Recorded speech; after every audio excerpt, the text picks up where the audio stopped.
So I'm gonna jump right into it today. Um, yeah, like I said, I'm gonna be reacting to a couple different videos over the next couple days of the Stop Killing Games movement. So I figured what better place to start than like with the actual video that kicked off the whole movement in the first place. Um, this one over at Accursed Farms and everything else like that. I originally I've watched a couple of videos about this video. I haven't actually watched the original video itself. So I also want to get more information from the source. I also have seen the original Pirate Software video that he made about Stop Killing Games, and I originally like agreed with his take because like it made sense to like that people could use it maliciously, but I didn't realize that Ross had said in his original video that the movement is actually trying to make sure that they still account for that and not actually uh make sure that this movement can be used maliciously to end up killing more games instead of actually stopping it. And uh A couple other things in the videos that I've watched about this video came to light about pirate software that I figured out, and I'm starting to realize that maybe he's not entirely right on this. So I'd rather hear a little bit more from the actual source of the whole topic. Hello, this is probably the final update to the Stop Killing Games campaign. Okay, he was not playing at all. Am I still playing? Yes, I am still playing. All right, let's see if we can get him going. Though I'm coming at you a little bit like a time traveler would. It'll make sense in a minute. As a refresher, Stop Killing Games is a consumer movement to stop publishers from effective. Yeah, essentially what he's trying to do with his entire movement is that he's trying to get it so that live service and online games are at least left in a playable state. So that way people that enjoy them and spend money on them can still enjoy them later on in the future. Destroying video Instead of it games just they have being like already shut sold to down and destroyed. customers. Now, we've gone about this in many ways, but it's easiest to divide this up by things we've already done and things we can still do. Because there's about a dozen things we've already done. Yeah, in fact, here's Actually, a. I got to this point, and this is when I realized that my video wasn't playing because I did want to stop this and go over some of them. Submit complaints to the European Consumer Centers network from multiple countries. Submit a petition to Canadian Parliament on the destruction of games. Make contact with the BEUC to influence the EU Commission ongoing. Oh, okay, okay. The results were over here. Dead end, no consistency at all from offices, was a redundant at best. So the European Consumer Centers did not give a shit. Dead end said the provinces will have to deal with it, which are too small to impact the industry. So Canada essentially said that's not an us issue, that's a by province issue. That one's still going. Submit complaints to the oh my god, I will butcher that, and I'm pretty sure butcher's in there. Um on the crew, issues escalated at the agency, decisions pending. That sounds promising. Submitted complaints to the DGCCRF. I don't know what that is. Honest to God. Issues escalated on the highest level of the agency, decisions pending. That's actually pretty good. That sounds like really promising. Contact the UFC, uh, Q Choisier on the crew, ongoing. Submit complaints to the French legal. Meteors on the crew still processing, but will likely get deferred to the GGCCRF. So I'm guessing that has something to do with France if it's going to get deferred to them, or maybe it's a European Union altogether. We need to actually look more into that. Submit complaints to the CCCCC on the crew.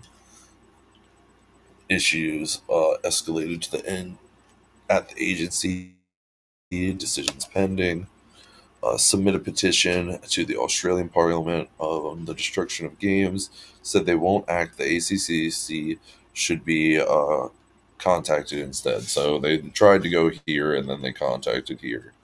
Um, asked questions at the EU Commission of the destruction of games, said they could be in violation, but it has to be handled by the member states. Okay, interesting. And I can't read the rest because everything's in the way. List if you want to pause this. I do. Going over this again would Honestly, be it a video looks in like they got itself. some things We'll done. talk Like you more said, about they some got of this about a towards the dozen end. things done. So that just leaves things But, we can like, a lot still of things do, seem like which that are only also. 2 items. Also. One is for the UK to sign a government petition to bring this issue before So they need more Parliament. signatures. Though keeping it real, I've I'm not seen terribly at this point. I think they're up to almost 80,000 or 800,000 signatures. They're reaching up to 1 million. optimistic about this one, since the government response has been a mess. Also, not gonna lie, getting 1 million signatures on anything is a fucking feat. Oh my god. Every definition. It's a long and boring, but the short version is it's hit a bureaucratic roadblock and will stay stuck unless it gets more signatures. But the one essentially, they need to know that enough people actually see it's an issue before they're going to do anything and waste their resources or their time or their money. Has a lot of power, so much so I think it could change the course of gaming history, is the European Citizens Initiative. Now, I said I'm approaching this like a time traveler because with the trajectory we're on, these are both going to fail. So I figure... well, okay, yeah, originally... So this is like 2 weeks old almost. So originally this was set to fail. But it why looks like wait until they actually do to now. tell people? Both the petitions end in July. The Citizens Initiative in particular on July 30th. Got such a boost, and we're not even halfway there again.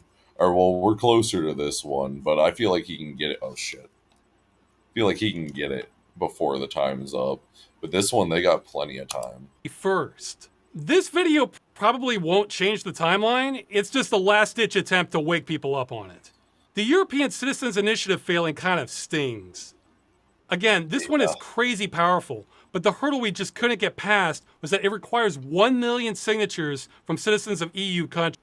And it looks like they're finally getting those signatures, and he might actually end up doing something. And we've only made it... Hopefully it ends up doing something, because getting the signatures isn't always the end-all, be-all. I think everybody remembers how the net neutrality thing ended. Just under halfway. That's really too bad, because I have high confidence this would have solved the problem of publishers destroying video games. Now, why do I say that? What a lot of people... But also all depends on if Parliament sees it. Well, I mean, I guess it's not talking about the United People don't realize is that in the EU especially, it's almost a state of lawlessness regarding the practice of game destruction. Okay, I don't want to put people to sleep here, but the quick legal argument is that the vast majority of games with an online requirement say they can be terminated at any time for any reason. And yeah, this is wild that they say it might at any time, but like at the same time, it's got to make sense because like they can't keep servers up forever. But like this is going to make it so they don't have to keep servers up forever, but they will have to make the game at least playable. Reason. Or for no reason. That's actually wild because that just means that they can just terminate this agreement at any time or any reason. So that means, like, let's say they just don't like your face, they can just terminate this agreement, and with or without notice to you. So they don't even got to tell you. They could just not like your face and not tell you about it, and then delete your account. Reason, but according to the EU Commission, that might be a violation of Directive 93/13 EEC, which protects consumers against unfair terms and consumer contracts. So if that term is unfair, that means that part of the contract is null and void. And if it's null and void, then what does the law say about how long your purchase lasts? Well, it doesn't. That's the whole mess. So if there are no... Yeah, I was going to say the fact that, like, there is that weird loophole in the first place and there's no structure around it, and it's gone on for at least, I want to say, better half of my life, if not a good quarter. It's definitely a little more than a quarter, but it's not as much of half that we've been dealing with issues about this stuff. And we just, or hell, honestly, I've seen videos of people detailing back all the way to like the 90s of games that have been shut down, and then like you haven't been able to play again, like literally ever, and nobody will ever be able to play it again. I'm trying to think of a few. Like obviously, I don't fucking know what they are, but like I know other people have talked about them. One big one, I don't think it's still online, that I used to play all the time was Pirates of the Caribbean online. That game was like fucking the tits for a pirate game back on old PC browser. But I don't think you can play it anymore. I'll probably look it up later. Legal guidelines, what are consumer expectations for how long video games last? Well, indefinitely. Well, I was gonna say, when you buy something, especially a physical copy of something, you definitely always expect to be able to use that thing. Well, it I was gonna say, you buy a spoon, you always expect to be able to use the spoon. You don't expect the dude from Target to come back and take the spoon out of your drawer and be like, "Okay, your lease is up. Terminate the contract." Even the average online multiplayer video games from the 90s can still work today if you didn't change the hardware or software. So the law wasn't written for this situation. The industry's terms might possibly be illegal, and traditional But the thing is that the industry's terms might be illegal, and not only is the law not set up to determine if it's illegal or not, they are actively not doing anything, and he's got to jump through all of these legal loopholes or legal hoops to even try to get this initiative off the ground. expectations are games last indefinitely. Now, of course, publishers can't support games indefinitely, but by not giving expiration dates or end-of-life plans, that might be the situation they've put themselves in. I cannot emphasize enough what a mess this is. If you were an impartial judge just trying to interpret the law, you'd have a headache. I don't know what you would do. You'd probably tell the EU Commission they need to make a law on this because this is a glaring omission. So being in the middle of this quagmire, It's a clear loophole that they haven't accounted for and would have never accounted for when writing the law, because a live service video game was never even thought of at the time when they were writing the laws. So, like, of course, they couldn't account for that fact. So, obviously, it needs to be updated because it's being abused. Like, consumer rights are being abused. People are literally paying for something, and then for no other reason, just because, can have that thing taken away. right now, if we had rolled up with 1 million signatures demanding that the EU give us basic consumer rights for video games, that would have been the easy way out for regulators, because then they would have a mandate. That's what I meant about my half-joke slide about politicians liking easy wins. This situation is such a mess that trying to settle this under existing law is more work than creating laws under a consumer mandate. And thanks to the action we pushed at consumer protection agencies, doing nothing is no longer an option for multiple countries. We've made sure of that. But none of that matters because the initiative is failing. Now, my original thought was that ironically, it's difficult to get gamers to care about games because a whole lot of people are cruising at maximum apathy these days. But I think it's more than that. For most of the... And he's 100% right. Like, if you have to do more than just click a button, like let's say you even have to click 2 buttons, people don't want to do it. Like if you have to not only click on the first button to go to the petition page, right? And then you click to sign the petition. Okay, now it needs your name. What? Yeah, exactly. That's what I'm getting at. I was gonna say it already sounds like boring, and you don't want to do it. It's gonna say you gotta sign your name, and then they might want your address to prove that you're actually a citizen of the EU because they don't want just random signatures. And then like you might have to prove it somehow, and everything else like that. And then there's all these steps, and it's all just to protect what video games, like which. Gamers, yes, care about video games, but the average consumer is not going to care this hard about video games. But also, a bunch of YouTubers making videos about it will always end up getting signatures to rise, which is what happened. The past year, initiative has bounced back and forth between being the third and second most popular active initiative in the EU. The only ones that topped it were far more serious social issues. Which I was going to say, So that things says to that me, like people genuinely care about. So this is like actual emergencies and things people care about right here, because it's a basic consumer protection that's being abused. the problem isn't getting gamers to care about games, it's getting people to care about anything. And frankly, that is a checkmate move. If people can't care enough to write their name on a form to protect their rights and stop things Yeah, that exactly. People just don't give a shit, and they're not going to want to sign their name because it's too much work to even do that. care about from being destroyed, then yeah, I can't do much with that. I am not a Care Bear that can shoot light out of my stomach to make people give a damn. Have you tried? I'm just saying, man. Like, what? They shoot out their tummy. Yeah, exactly. Have you tried rubbing your tummy hard enough? Here, Like, for all I knew, there. with that attitude, you're never gonna do it. That's all I'm gonna say. Plus, it's hard to know how many people don't care and how many never knew about the initiative in the first place. It's certainly not for a lack of trying. I have tried to push Oh this. no, I was gonna say he's been pushing it for the better part of a year. I want to say I heard of. I didn't watch the actual. Or no, actually, I think I watched like half of the original first video he put out about the movement, and then I watched the 2 Pirate Software videos, and then I didn't hear anything about it again until like the last couple months or the last couple weeks, actually. Everywhere I can, though I'm an amateur at all of this. I have a medium-sized YouTube channel for making comedy videos involving gaming. That's it for my...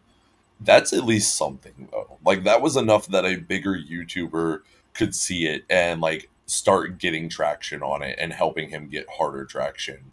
Because, like, think about, like, if I did something like that, we'd just be dead in the water. That'd be it. Like, fucking this initiative wasn't going anywhere. We got, like, what, a couple hundred views? Oh, yep, you're dead. advantages. Now, I've tried to leverage this to push the initiative, get as much help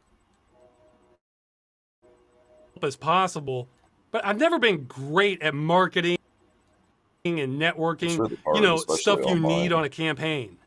Yeah, in fact, I never wanted to do any of this. I've been beating the drum on the problem of game destruction going on 10 years now, but the problem only got worse and worse, and nobody was doing a damn thing about it. So when the opportunity to do something finally presented itself in the form of the biggest game shutdown from a European company, I pounced on it as... I was gonna say he saw opportunity and he bit that bullet. And like at first it looked like he was gonna end up losing, but persistence is always key. If you really believe in something, just fight till the end. You might die on that hill, but there's also a possibility some people will come up and back you. hard as I could. So I've hated doing almost every aspect of this campaign and will be very happy for it to end. But I would have hated myself even more if nobody stepped up to do anything. So in light of that, I think our exposure has been phenomenal. We've gotten a lot of support. Oh no, like even for like a middle, like especially now that a bigger YouTubers have picked it up and everything else like that, I would say the coverage that he's gotten has been crazy. Or just fair coverage from major YouTubers. Some ordinary gamers, Young Ye, Lewis Rossman has been a bro especially. Gamers Nexus, Linus Tech Tips, Game Link, Philip the... Talking about the... Well, I think he's the first one I saw anyways. I'm sure one of these guys might have said something before him. But I'm the first... Like, when I saw him say something is when I started seeing, like, a bunch of people actually start to talk about this. Franco, Asmongold, Black Panther, Second Wind, including Yahtzee and the other Frost. I didn't even know Yahtzee had a take on it. Hell, last I seen Yahtzee wasn't even on the internet anymore. I need to go and see what the fuck he's been up to. Wave, Civi 11, Mandalore Games, Bellular News, Digital Foundry, Josh... Yeah, I was going to say Bellier's recently covered it. We're going to... Strife Hayes, Tech Tangents. Honestly, it goes on on. I'm leaving out a lot of people. My apologies on that. We've gotten game news outlet coverage. PC Gamer, IGN, Rock Paper Shotgun, Kotaku, TechSpot, Eurogamer, PC Games N. Actually getting full-on publication like coverage as well is like huge. Destructoid, Game Rant, there's more. And regular news outlets, Metro, Euronews, Variety, Forbes. Also many non-English outlets from France, Germany, Italy, Poland, Hungary. There's a lot.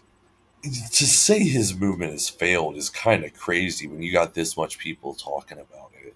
But like, I guess he just didn't have the signatures to back it initially until this last push. And some developers, Running with Scissors, Landfall Games, Mala Industria Games, Octay, those awesome guys. Well, I was going to say, now you got Kerly's Games doing coverage of it.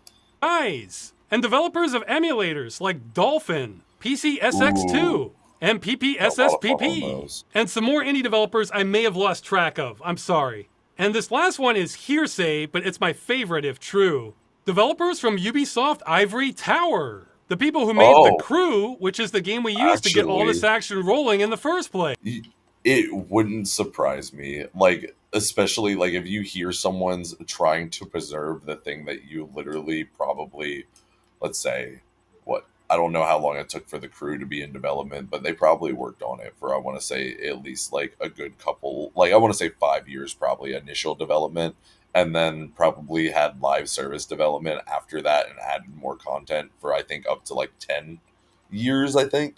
But like anyways, if you put that much work into something and then you heard it's just gone forever, I'm sure you would back a movement that's trying to preserve that thing. Yeah, it turns out a lot of developers who spend years of their lives working on something don't like seeing it destroyed by publishers. Exactly. Who'd have thought? Like, imagine, actually, some construction workers do get to experience this, but like, imagine putting like years of your life working on a skyscraper, and it's finally finished and everything, and like, they're like, all right, guys, well, they finish it and they get 5 years of work out of it, like actual use out of it. And then they're like, all right, guys, time to blow it up. We got our use out of it. When it's a perfectly good building that could still be used for like several more years, like probably even up to 100. But like, they're like, nope, time to destroy it. It's not making us any more money.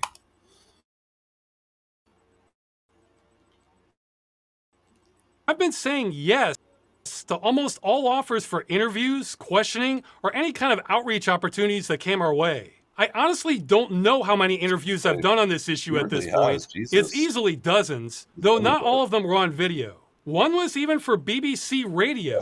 And then there would be the spontaneous offers that would pop up throughout the entire campaign, like working with members of European Parliament to push through questions to the EU Commission, having meetings with the BEUC as another route to the EU Commission. Okay. Meetings with representatives from GOG. That one was looking promising until they fired the representatives we were talking with, then backpedaled. That sucked. No shot. Well, I mean, I guess it was because of financial troubles. It wasn't specifically because he was talking to them. Meetings with representatives from Heineken. Yeah, I didn't see that one coming. Yeah, Heineken, of all companies, supports the initiative because it ties in well with some gamer lounge campaign they have going. That one was going to be a huge boost for us, but they ended up having to postpone it a year, which is too late. I've had meetings with Fudo, F-Camp. Probably the funniest of these was another member of European Parliament. Hopefully now with the signatures he's getting, he'll get that Heineken. He'll get that Heineken sponsorship. That'd be wild to have like a full-on gamer like Heineken lounge just there. Who is also on the Committee on Culture and Education. Their staff reached out to me. Like, what I'm getting at is like if they had a Heineken like gaming event to support the Stop Killing Games initiative, that would actually probably be pretty huge. Set appointments, canceled, then kept having to reschedule 3 times. And this is all on top of the day-to-day outreach, organizing, and just basic communication with God knows how many people. Again, I've hated doing this because I have to fight all my instincts not to bother people. I hate being a Oh, I was gonna say I understand what he's talking about. If I have to pester somebody about anything, like even if it's for my own good, I feel like the asshole. Like even if I'm not the asshole, like I'll be like, "Oh shit, my bad." Even though like you left me in the rain for like 3 hours and like you told me you were gonna just be 15 minutes. I only called you 3 times also, but I feel like I'm the dick because I called you 3 times. pest. But you kind of have to do some of that when campaigning. At this point, I've written a couple thousand emails connected to the campaign, trying to do outreach, research, and just keeping things together. I haven't done that much on Twitter because I don't have much of a presence there. Same goes for Reddit. I'm gonna say you got to pay a lot of money to have a presence on Twitter. Reddit, you got to have a I guess you just have to have a backbone, honestly. You just get into like 3 or 4 arguments and you'll have a presence on Reddit, trust me. Yeah, Reddit. I received so many reports of promotions of the initiative being deleted. And some of the ones that stayed up are some of the most hostile to the initiative that I've seen. Oh my god, Reddit is so fucking bad with fucking hostiles.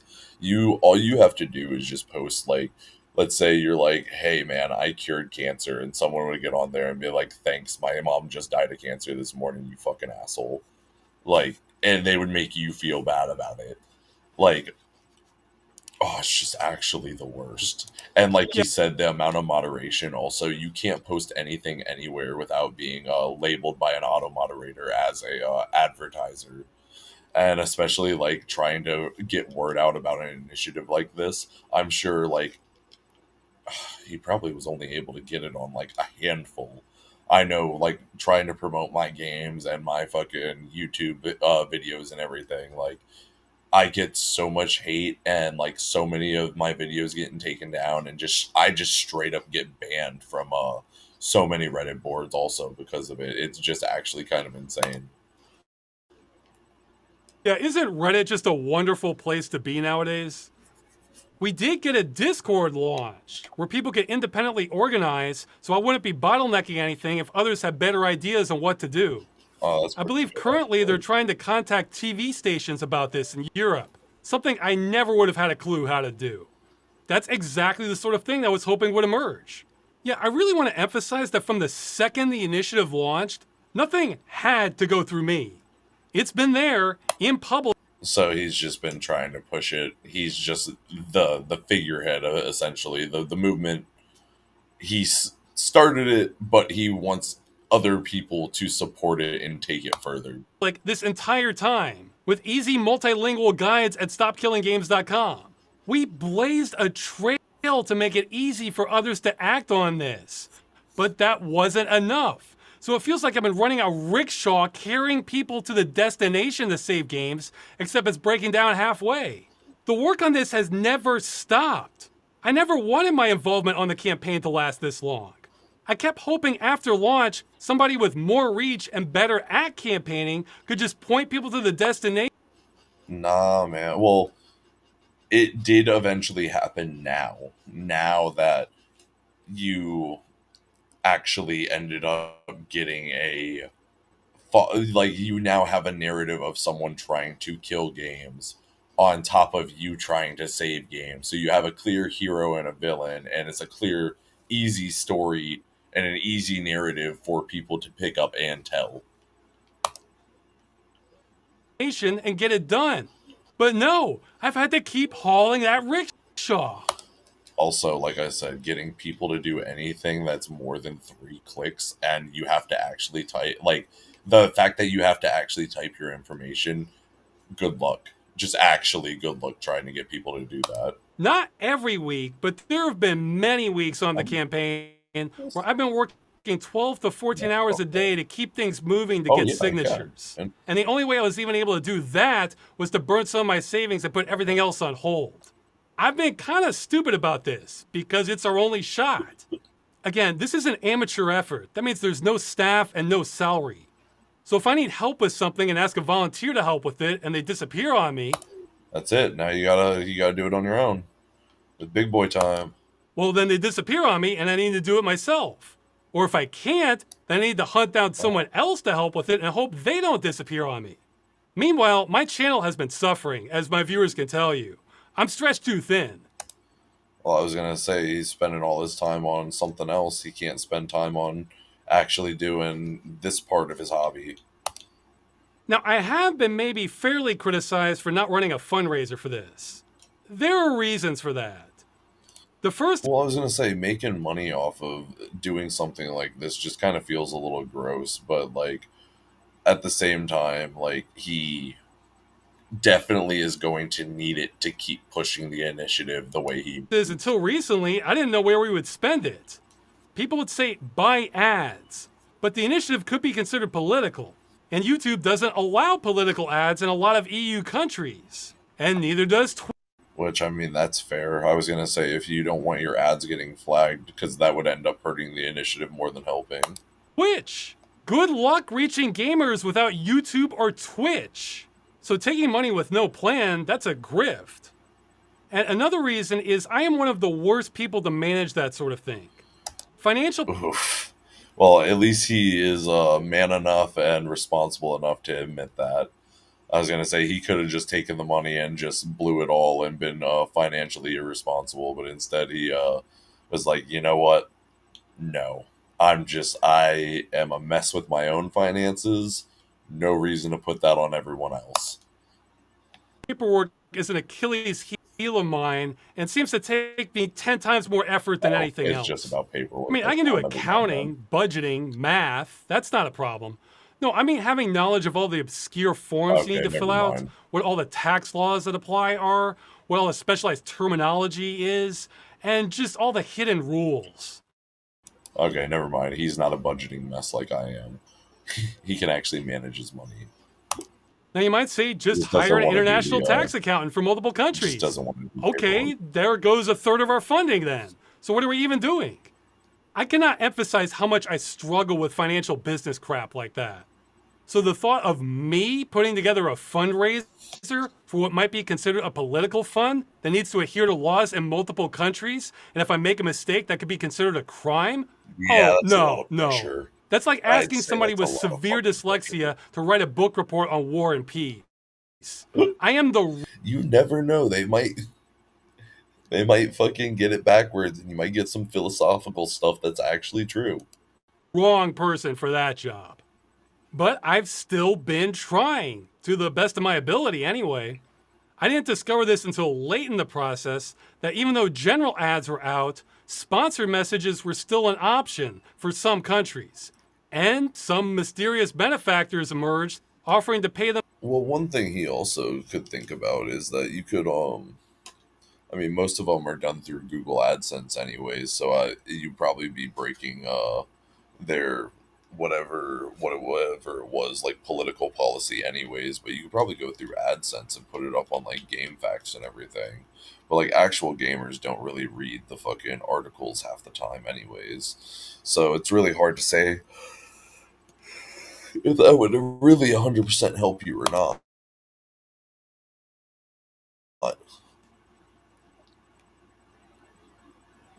Them directly. But that means I needed to find all these channels and broker all these deals. So as a last-ditch effort, I've been looking through hundreds of targeted non-English gaming channels trying to find good candidates for this. Then work with bilingual liaisons for each language. Then try to put together a contract and figure out what a good offer is for them. He's just done so much fucking work. Jesus Christ. Like, he actually cares. This is insane. The amount of paperwork, the amount of people he's talked to, the amount of resources he's put up online. And, like, just to do all this is actually insane and shows a level of care that, like... Interesting. But, yeah, shows a level of care that, like, you literally... Like he said, you can't get people to do anymore. The amount of views we expect, I am so out of my depth on this, but I'm still trying. At this point, I've browsed through more clickbait AI-generated thumbnails than I have the entire rest of my life. I honestly can't decide which part of the campaign I've hated the most. Acting as an advertising broker, not knowing our budget or what's a good offer, or trying to research laws governing this practice that don't exist, except I didn't know that at the time. So how are these sponsored ads going? Are they going to get us the signatures? Nope. As of recording this, I don't know. It's a Hail Mary pass as it is. I was going to say the advertising is probably not going to get the signatures, but technically you have now gotten advertising through several different bigger YouTubers, so you don't have to worry as hard. We're getting there. I'm just going to assume it won't, and I'm completely spent on ideas on how to get more signatures. I did everything I possibly could to make this campaign work. It wasn't enough. Probably the best idea. Or rather, I did everything that made sense to me. I did receive a lot of suggestions of things I do not think would have worked. A bunch of people told me to make short form videos on this. I tried that. They got a...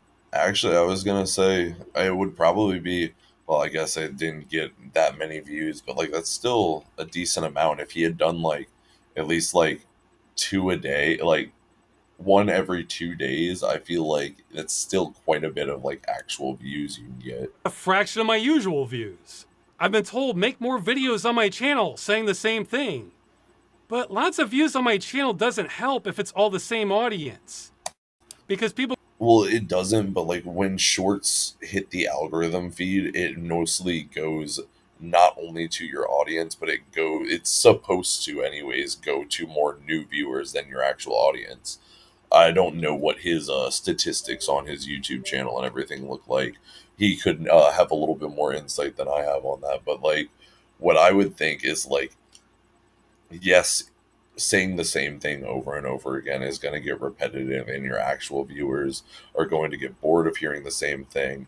But it's also the only way you are going to get people to act. That's why political campaigns work the way they do, and they hit you all at once right before the fucking actual election, so you're reminded of it. You know who the actual candidates are, and they tell you over and over and over again, because repetition is key. Repetition is what helps information stick in people's brains and makes people think about it later on down the road. People can only sign once. We have to reach new audiences. I've been told doing the shorts over and over and over again, and yes, you could probably still find more entertaining ways to present the same information over and over and over again. While it's going to get repetitive, it is going to be the only way to get people to eventually act. And like I said originally, the shorts algorithm should still be helping you reach new audience. Oh, become a full-time streamer. I might consider it if I thought... I think that's probably the worst idea out of all of them. Would work, but I don't. I've been told I should have made a bigger deal about countries crossing minimum thresholds. Well, I didn't want to celebrate that because that's an arbitrary number. They're the minimums. All that really matters is that 1 million number, and we're a long ways away. Now, another suggestion has been to make a plea to big gamers, like PewDiePie, Jacksepticeye, Moist Critical, Markiplier.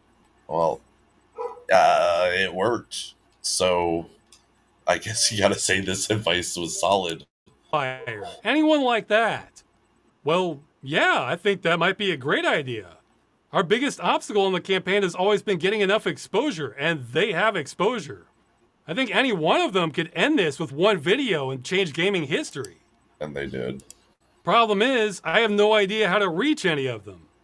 Plus, I can understand if they might shy away from this. First, they're probably busy people. But second, they may not want the kind of heat that comes with changing gaming history, even if it's for... Turns out you're a little wrong on that one. I was going to say, people that are in that big of a YouTube position normally are in that position because they're used to taking heat. For the better. And third, if they back this, then 1 million people might mob them to back something else, and then there's no end to it. So I actually can understand some people wanting to sit this out. I mean, yeah, it really sucks that we can't get enough attention on this badly needed change in the games industry, but I'm not shocked either. Honestly, I'm already punching way, way above my weight class on I was going to say, he was definitely punching up, and they were definitely punching down. this. My main promotion video for it got a little under 250,000 views, and about 15% of my audience is from EU countries who are eligible to sign.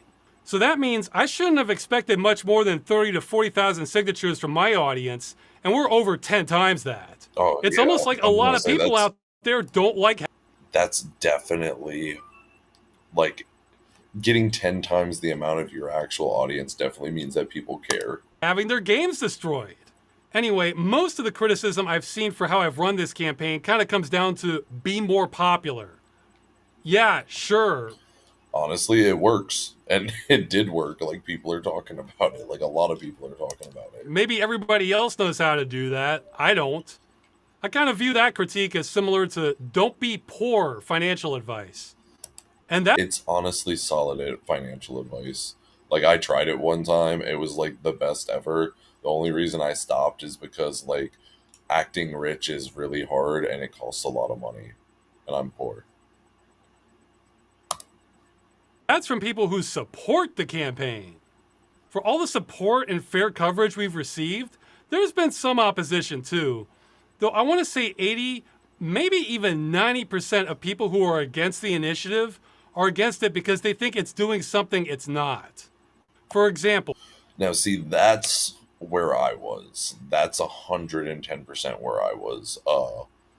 Before, like, I watched a couple of other videos, and I'm gonna let him get into, like, a lot more of it and everything else like that also.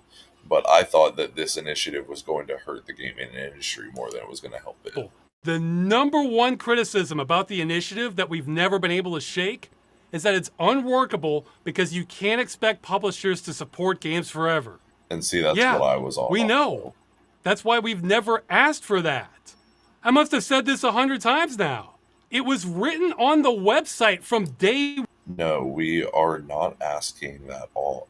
Okay. Question, aren't you asking companies to support games forever? Isn't that unrealistic?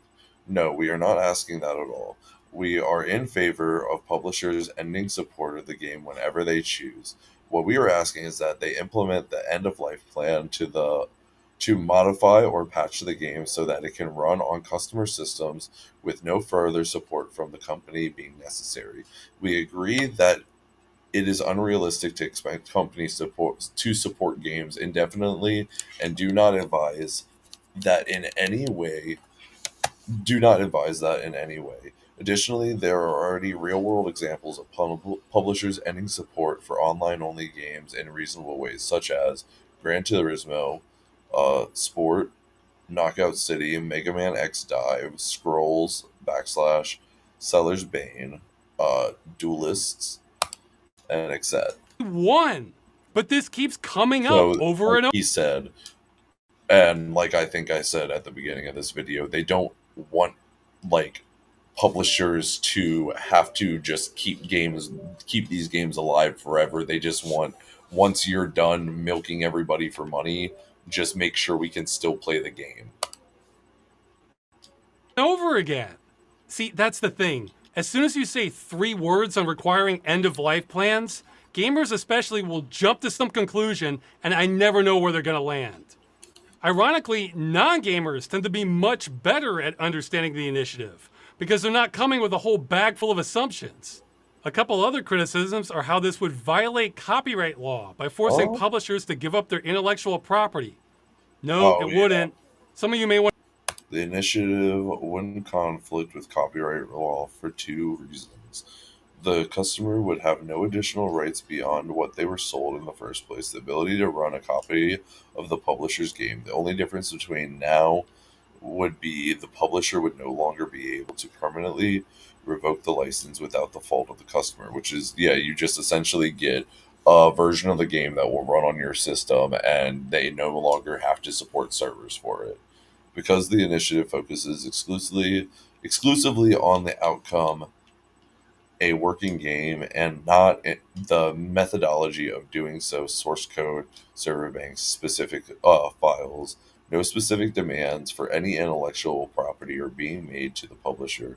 This leaves full discretion to the publisher and how they wish to manage their intellectual property. While the publisher may deem it necessary to release more intellectual property to fulfill the requirements of letting the customer retain a copy of their game, the initiative is not specifically mandating that. So, what that means in layman speak, essentially, is that they do not have to give up any assets, any visual assets, any 3D models, any code or anything like that. They don't have to give that to the public or anything. They can still keep that. All they have to do is make the game actually playable, even if that means adding more to the game. Like, yeah, may deem it necessary to release more intellectual property to fulfill the requirement of letting the customer retain the copy of the game. The incentive is not specifically mandating that. Okay, no, I actually misread the ending. If the publisher decides it at the end, they can let go of that intellectual property and let the source code go. So people can do what is it? Can do like private servers and everything like that. But then they're saying that they don't necessarily mandate you to do that. All they mandate you to do is that the customer can actually permanently play the game after you're done. Like I said, milking the customer for money essentially, and you don't want to actually support it or make any more content or pay for the servers anymore. You just want to let the player do whatever they want offline at that point. I want to pause this part, or how this won't work because of end user license agreements. That's also not a problem. Or how this isn't possible because publishers already have agreements with other companies and don't have the rights to distribute that code.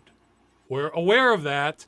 Yeah. Well, I was going to say specifically, if they already don't have to distribute the code, then there's no reason for them to, for that to be a conflict. Like, I'm going to eventually read this also, but like, just logically speaking, if you don't have to give the source code up, then you never have to violate those agreements in the first place. All you're doing is just giving the consumer another version of the game that they originally paid for in the first place. Just a version of it that they can run not on the original servers that they built.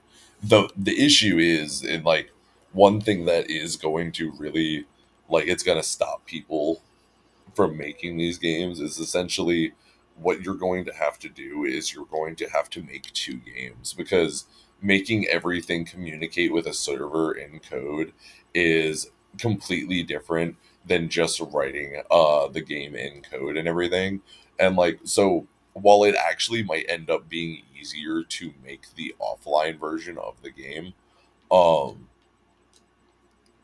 because you don't have to write that extra code of it communicating with the server. Um,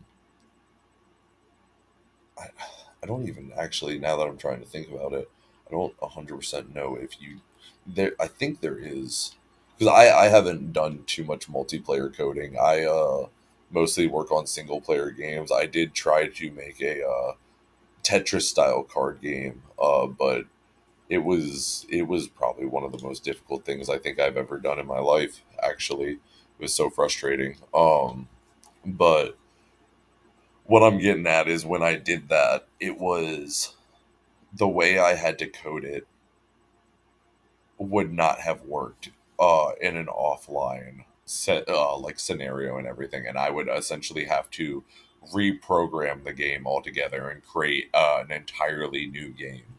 And if publishers end up having to do that, they are not going to make. I mean, they're going to like because they're always going to see these as money sinks that they can milk for as long as they can. They're just going. I think there's two ways that this could go specifically. They could go in with a plan, so like they already start the game, like every part of development already has that end of life version of the game in mind. So they're essentially developing two games at the same time and making sure that you get both an offline version event like every part of the game will eventually be in the offline version that they'll just unlock once they're done. I would think that would be the much more like kind of efficient way, even though it sounds inefficient when you really write it all down on paper. Like developing two games at the same time doesn't sound great, but like Pokemon's been like trying to pull it off for years, and like they did halfway decently on Black and White, so I think it can be done. Um, the other way I could see it done is, uh, fuck, what was I getting at? I actually had a point and I lost it because of the other fucking point. Let me try to think about it again. I think what they also might end up doing is they will make the game a live service and everything else like that, and then at the very end, try to rush and make like a half-ass version of the game, and that's what we're going to get a lot of, is like very poorly put together versions of these games that are barely passable by these laws that we're going to end up getting. It's going to be one or the other. We'll the see. initiative is still possible. Those are the ones I've seen most I organic. read this also. Shit.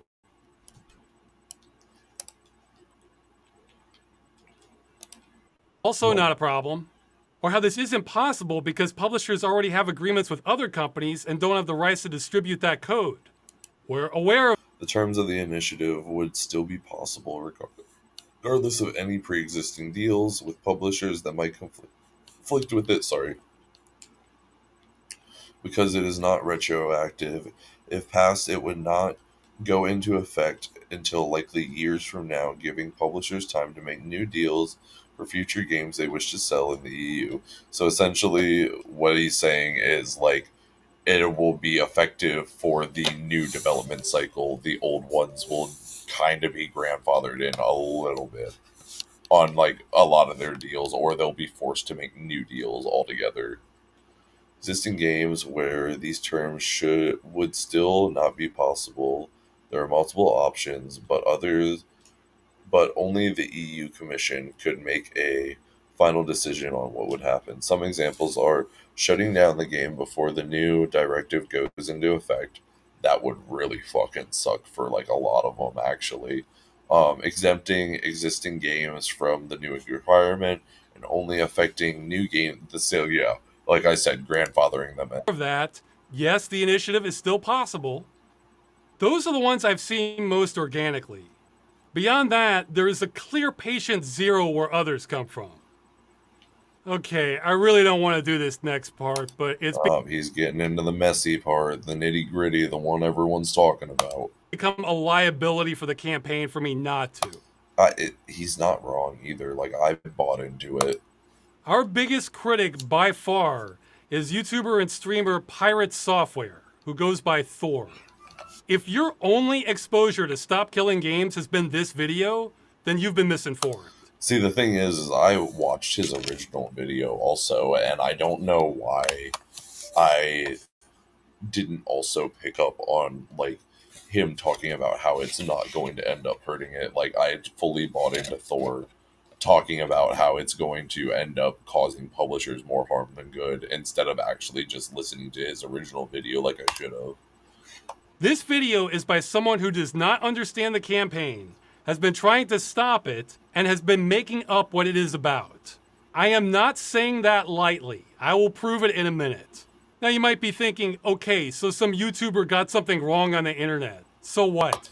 It's not just some YouTuber. When he's specifically a developer that's well respected in the community, and he's telling you that this initiative is going to hurt more than help, you're going to take that as most people, like I did, are going to take that at face value until either cracks in the persona emerge or told otherwise, not even just told otherwise, shown evidence of otherwise, which has started to emerge over the past couple months. See, that was my thinking too.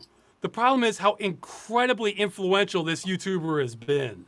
Remember that list of coverage on the campaign? Well, best I can tell, Thor's coverage has been bigger than literally anyone else on those lists. That's except crazy. Asmongold. And the only video Asmongold had You want to know that the funniest part is? I saw the original Stop Killing Games on Asmongold's channel, so there you go. On this bigger than Thor's was about Thor's video. So for all That's also fair. I saw it on Thor's channel first, but I also saw Asmongold react to it because I was like, "Oh, what's his take on it?" practical purposes, Thor here has been the #1 voice on the campaign, and he's been lying about what it is. That's a bit loaded, though. In this case, I'm using the second definition of lie. I have no evidence it's the To create a false or misleading impression, to make an untrue statement. first. This video came out right as we were building momentum. Then, except for one boost in Germany, the signatures started drying up like clockwork. This put me in kind of a... because initially in his video for the Stop Killing Games video and everything was that public other companies were going to be able to use this initiative maliciously to essentially force publishers and developers into giving the source code to people so they can then use that source code to start their own private servers, essentially making it so companies can like cannibalize each other's games and make it so that the game industry overall will, at least for live service and everything, kind of implode and collapse in on itself. But as we've seen in this video, and I read over in a couple of his statements, which, like, the one thing I actually do have a little bit of a, like, them getting grandfathered in, like, in existing ones and everything feels, like, a bit unfair. I feel like, and it's really gonna suck, like, I feel like they should either have to comply or they should just have to shut down. And, like, well, that's gonna suck because there's a lot of games that just aren't gonna comply. They're just gonna shut down before the actual initiative pops through, and they're gonna jump on. They're still probably going to make a live service game, but like I said, they're going to probably do it from like the business model I was originally talking about, where they make the offline version and the online version at the same time. So when they get to end of life cycle, they can then just send out that end of life cycle, and they'll probably even sell the offline version to you while the online version is online, kind of like how I think Fallout 76 does that with some of its worlds and everything. If you pay for Fallout first, I believe you can play enough private world offline. I don't know if you can play fully offline or not. I need to check on that. A no-win scenario too, because if I ignored it, then a lot of people are going to get misinformed about the campaign. But if I did a response video, which is not something I wanted to do anyway, then it might look like drama farming, which could understandably turn off a lot of people. It would 110% have looked like drama farming if he had immediately responded to the campaign instead of waiting this long. The fact that he waited this long looks so much better on him than literally anything else he could have done, because this is what it looks like what it is. A last-ditch cry for help over something that he actually cares about. And if he had done that when Thor had thrown the initial video out, everyone would have been like, okay, this is two YouTubers just having a spat, and that's all it would have been. He would have never gotten these signatures that he's got. People from the campaign, because it's not about that at all. So I quickly made this video trying to clear up all misconceptions and concerns about the initiative with timestamps for everyone's questions. So yeah, he did a response, but as you see, no mention of Thor. Thor's not in the thumbnail. He just goes through just explaining a bunch of questions about the initiative. No ill will, just trying to spread more information. Hoping the truth would eventually come out. I can see now that was a mistake. I should have just embraced the drama. To this day... No, because I think what would have ended up happening is the initiative would have ended up being... I mean, it kind of already is, because now he kind of had... Because all the channels are now drama farming it. Fuck, I'm drama farming it right now. So kind of has gone to the drama farming side. But like I said, it doesn't seem as much as that. But like, hey, I'm still getting frequent comments and emails about the same falsehoods about the campaign. still getting. I was gonna say, I feel like it really would have just made the campaign fizzle out at the time. Like, yes, he would have gotten more exposure faster, but what would have happened in the long run is as soon as the drama was over, the campaign would have fizzled out instead of him getting as much work as he has gotten done on it. Frequent comments and emails about the same falsehoods about the campaign that originated in this video. Well, now I have nothing to lose. If we don't get the signatures, then none of this matters anyway. So if this campaign is failing because of me not talking about this, then I'll at least correct history here on the way down. I was gonna say that's all you can do is just fucking get out there and spread the word and hope to God that the town crier picks it up, which they did. I'll get this over with and go over what I think are the biggest points of Pirate Software's videos. I'm not going to go over everything because collectively Thor has made hours of video on both me and the movement. I'd be here forever. Believe I don't think they were that long, but I need to go back and check it, but they probably were. me, I could address smaller things too, and kind of already have. Alright, let's start. Okay, point number 1. Thor does not understand what Stop Killing Games is. I would effectively say that because of, like we've gone over, he's just misinformed, like just straight up. Here it is in his words. So for those who don't understand, the Stop Killing Games initiatives is basically we don't want single-player games No. to have DRM that the developers can turn off and thus render the single-player games inactive anymore. That's the... Not 100%. This is what they want to change. They need to be specific that they're talking about single-player games that do not need a server to support them. No. And as much as they wanted No, to... he's talking about all games. All games need to be playable after you've spent money in them. To be about specifically games where it is a single-player game that has always online functionality. It would impact every live service game that exists. One thing, this is actually going to hit hard, and I actually didn't think about it till just now, which, I mean, like, a lot of people are going to say good, and a lot of people, like, aren't actually going to give a shit about it, but it's going to hit the mobile scene, like, some kind of hard. Like, we're going to have some kind of mobile renaissance where, like, you're going to see a lot less, like, money-hungry live service games on there, and we're going to go back to, you have to pay $1 for Angry Birds again. And that's it. You got, like, 12 levels of 12 worlds with 24 levels each, and there's your Angry Birds. And occasionally they'll throw a Star Wars DLC pack that you'll pay $1 for again, and that'll be mobile gaming now. It won't be Candy Crush selling you. Well, I think Candy Crush can even be played offline, so technically, I don't think it falls into these caveats actually. Wonder if that would interesting actually. Instead of Wonder just how much of a targeting loophole that single would be. player, always online games. No, that's not what it is. Stop Killing Games includes single-player games, but nothing about it is specific to them. He completely made that up, and I have no idea where he got that impression. This is what I mean. Well, he got that impression because when you talk about, because I think like at the time that this initiative originally started, there was some kind of scare before the crew thing happened. Like the crew thing also happened, but like there was like, what was it?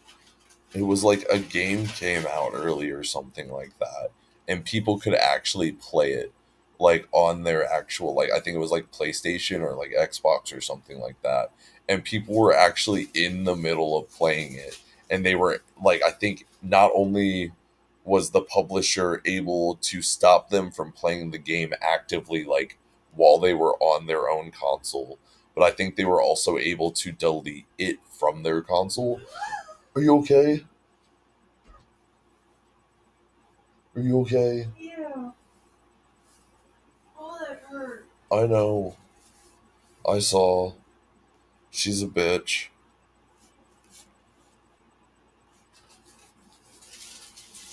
I'm fine, but it just hurt. Um, but yeah, they actively like not only turn the game off, but like I could be misinforming No, I know also, what you're talking about. but they also like deleted the about game that. at the same time, and like they were able to do this all Is it remotely. It was no, it wasn't Overwatch. Wasn't Overwatch. Well, I mean, technically, yeah, that is an entirely destroyed game that's no longer in service anymore. And I even bought the disc. It's now an Overwatch 2 disc. I don't even think it will download Overwatch 2 if you put the disc in anymore. Yeah, that is another one that's gone. That's dead. It's harder for gamers to understand this because they come with so many assumptions. It's like that saying about doctors being the worst patients. So let's clear this up. It's the first line on the website. Stop Killing Games is a consumer movement started to challenge the legality of publishers destroying video games they have sold to customers. But the movement includes all this stuff from earlier, and he was... So I think, like I said, is initially just that scare from that. And I feel like that might have muddied the water, like, might have muddied his perception for people to think that he was only talking about single player games. mostly talking about the initiative. Well, the short version is the initiative is about requiring publishers to have end-of-life plans for games they've sold to customers in the future. So when they shut them down, customers can continue running them without their support. The long version depends on what kind of transaction is being made. As you can see,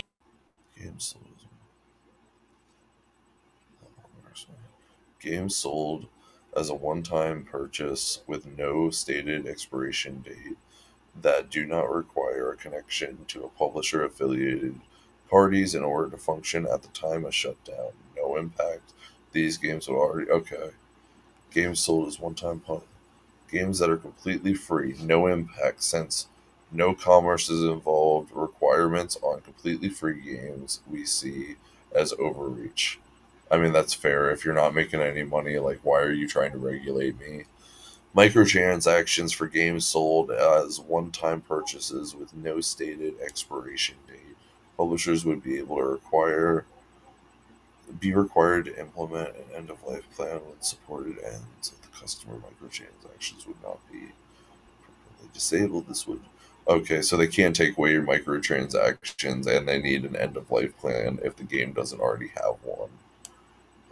Games that are sold as a service with a stated would attempt to require publishers to have some sort of end-of-life bill.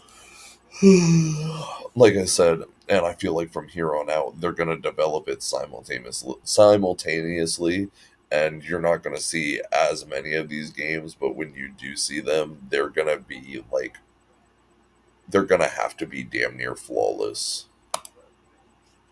it's not easy to explain in a soundbite. But if you notice, we don't make a distinction between single-player and multiplayer games. That's because the law... Yeah, I was going to say, it specifically says right here, like, for single-player games and everything else, games sold as a one-time purchase with no expiration date and don't require connection to the publisher or affiliated parties. Pretty much anything you buy with a physical copy that you don't have to download, you can just put the disc in and immediately play it, already meets the standard. Hell, I feel like even if you do have to download and you can still play without an internet connection after you've downloaded it, then it still meets the initiative. And most single-player games meet that. So most single-player games wouldn't even be near affected by this initiative, as, like he said, mobile games and multiplayer and live service games and everything, which is the exact opposite of what Thor was saying. Like, the doesn't either. Entirely. So why make this even harder? The campaign. Both the movement and the law are making distinctions on how games are sold. Also, that part he said about it affecting all live service games, yes and no. It would affect most live service. Like we went over here, like if you're just a live service game that has microtransactions, you just have to make sure when you're not when you're no longer doing, like you're no longer supporting the game and the game's no longer online and everything, you just have to make sure the player still has their microtransactions and that's it. And if you're free and you don't even do microtransactions, they're not even affecting you in the slightest. Service games in the future, but the initiative is not retroactive. So that's one. Yeah, which he explained earlier. They want to either grandfather people in or find one or the other, either like terminate or, which I think they're probably trying to go more with the grandfather in, which I still don't 100% agree with. Thing Thor doesn't understand, but he also seems to think this is about converting multiplayer games to single player. Once again, he made that up. And Well, I guess technically no. So I get this is a little muddy, I would say, because I also, like I've been saying nonstop, it seems like an end of life plan is making sure that you can play the game offline without reliance on the company's server, aka turning a multiplayer game into a single player. Well, it doesn't have to be single player, but it has to be playable on your console. Technically, they could design it in a way where you can still invite friends and it can still be multiplayer, and you can still have those like live service experiences per se. Or hell, like even if you want to, you could do like a Pow World thing where you start your own server up and you can have like 20 to 40 people on there that you don't even really 100% know. You just throw the fucking code out on Twitter. I have no idea why he thought that. Transitioning an entire... See, I feel like you should kind of a little bit, because like I said, I kind of also assumed you were talking about turning multiplayer, like live service games into single player games. But like I said, there's no reason why they still can't be multiplayer too. They just don't need to rely on the servers. You just have to be able to create a local server. Multiplayer server-side game into a single-player video game, which means rebalancing the entire experience around single player, rebuilding everything in the entire game. How are you going to do that with Final Fantasy XIV? You're just going to make all the raids soloable? Imagine the day that World of Warcraft shuts down, and suddenly you have to make it a single-player game for every individual that ever bought the game. That's what they're asking for. No. Because they would have to sunset live service games as a single... See, and that is a misrepresentation. They could still make the game, like it would be incredibly hard for World of Warcraft specifically to create a single player experience for it. But if they did somehow do that, they still could retain the difficulty and everything. You would just, like I said, you would just have to be able to make a local server that can hold up to what I think you need, like 20 to 30 man raids. So you need a server that can hold up to 20 or 30 people. It's definitely doable on a local server. Single player experience. The idea that suddenly you need to make every single live service game playable single player offline? No, dude. Correct. No. This one is particularly baffling to me because I've heard most counter arguments before, but until Thor, I've never heard this one. That we want the industry to convert all multiplayer games. Now, see, I also, when I heard this originally on Thor's video, I was like, also like, no, that just sounds retarded. But like he's saying now, he kind of never said that. We all just kind of made assumptions, or well, I made assumptions and Thor made assumptions. And the single player ones. I keep saying it, you never know where gamers are going to take this. Nowhere in there does it say that it's directly targeting always online single player games. Oh, he's so close. He's so close to getting it. Actually, it is yeah, vague, he was. And because of that, it will impact. He never has that light bulb moment. Well, he is correct in that statement. It's almost as if that's not what the initiative is asking for. But those were his streams with a smaller audience. What does he say in his big YouTube video with over 1 million views that he had time to research? If we're trying to kill off the practice of developers putting together a live service game, pitching it as a single-player experience, and then taking away support in the future... now he's changed it again and is making up how it's about single-player games are... Wait, let me go back real quick. Off the practice of developers putting together a live service game, pitching it as a single-player experience, and then... pitching it Developers putting together a live service game, pitching it as a single player experience, and then taking away support. Taking away support in the future. Now he's changed it again and is making up how it's about single-player games are It advertised. doesn't really make sense. What is he doing? It needs to be specific about the business practice it's trying to defeat, which is specifically companies that are doing this under the guise of it being a single-player game, but adding online-only functionality that is not necessary and doesn't add any gameplay elements. So he's trying to, I see what Thor's 100% trying to do. It's because The Crew is an online video game that was, at least when I originally saw it advertised and everything like that, was advertised as a single player game. So he's trying to say, because the entire movement was started because of The Crew, he's also making the assumption that people are feeling that they are, what's the word? Like they got conned.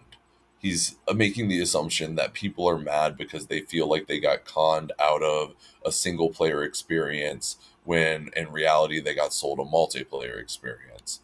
And he's saying that the initiative needs to be more clear on the fact that they want this business practice specifically to be changed. The fact that the game should be advertised more heavily as a multiplayer experience instead of a single player experience, which is 100% not what the movement wants to do. And I think the only reason Thor thinks this is because the initiative was initially started by The Crew, and The Crew kind of did this, and like, yeah, I don't know. It is very weak logic.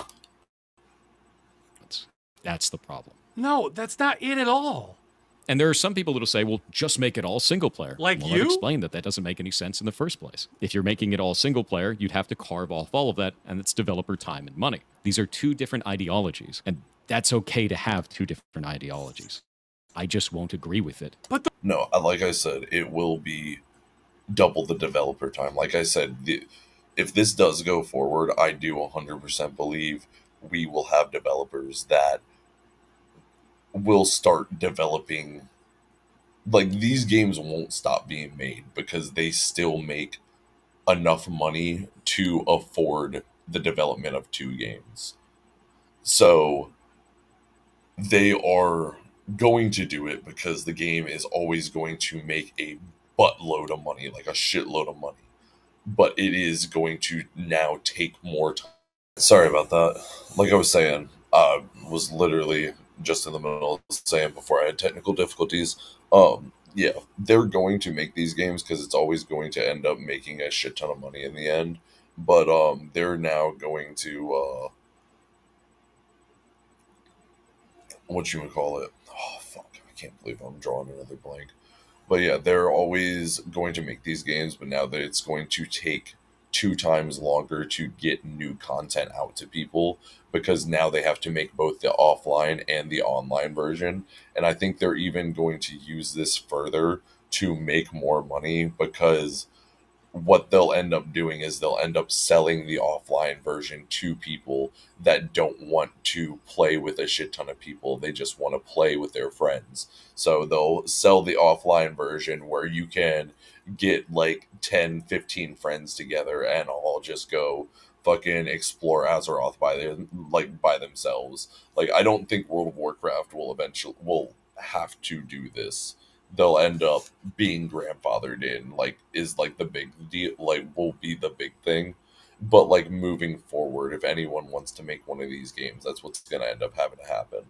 those aren't the ideologies. Nothing in the initiative is asking to convert games to single player. Nowhere in there does it say that it's directly targeting always online single player games. Yeah, so why does he keep bringing it up? That's what I was going to say. This is a total red herring.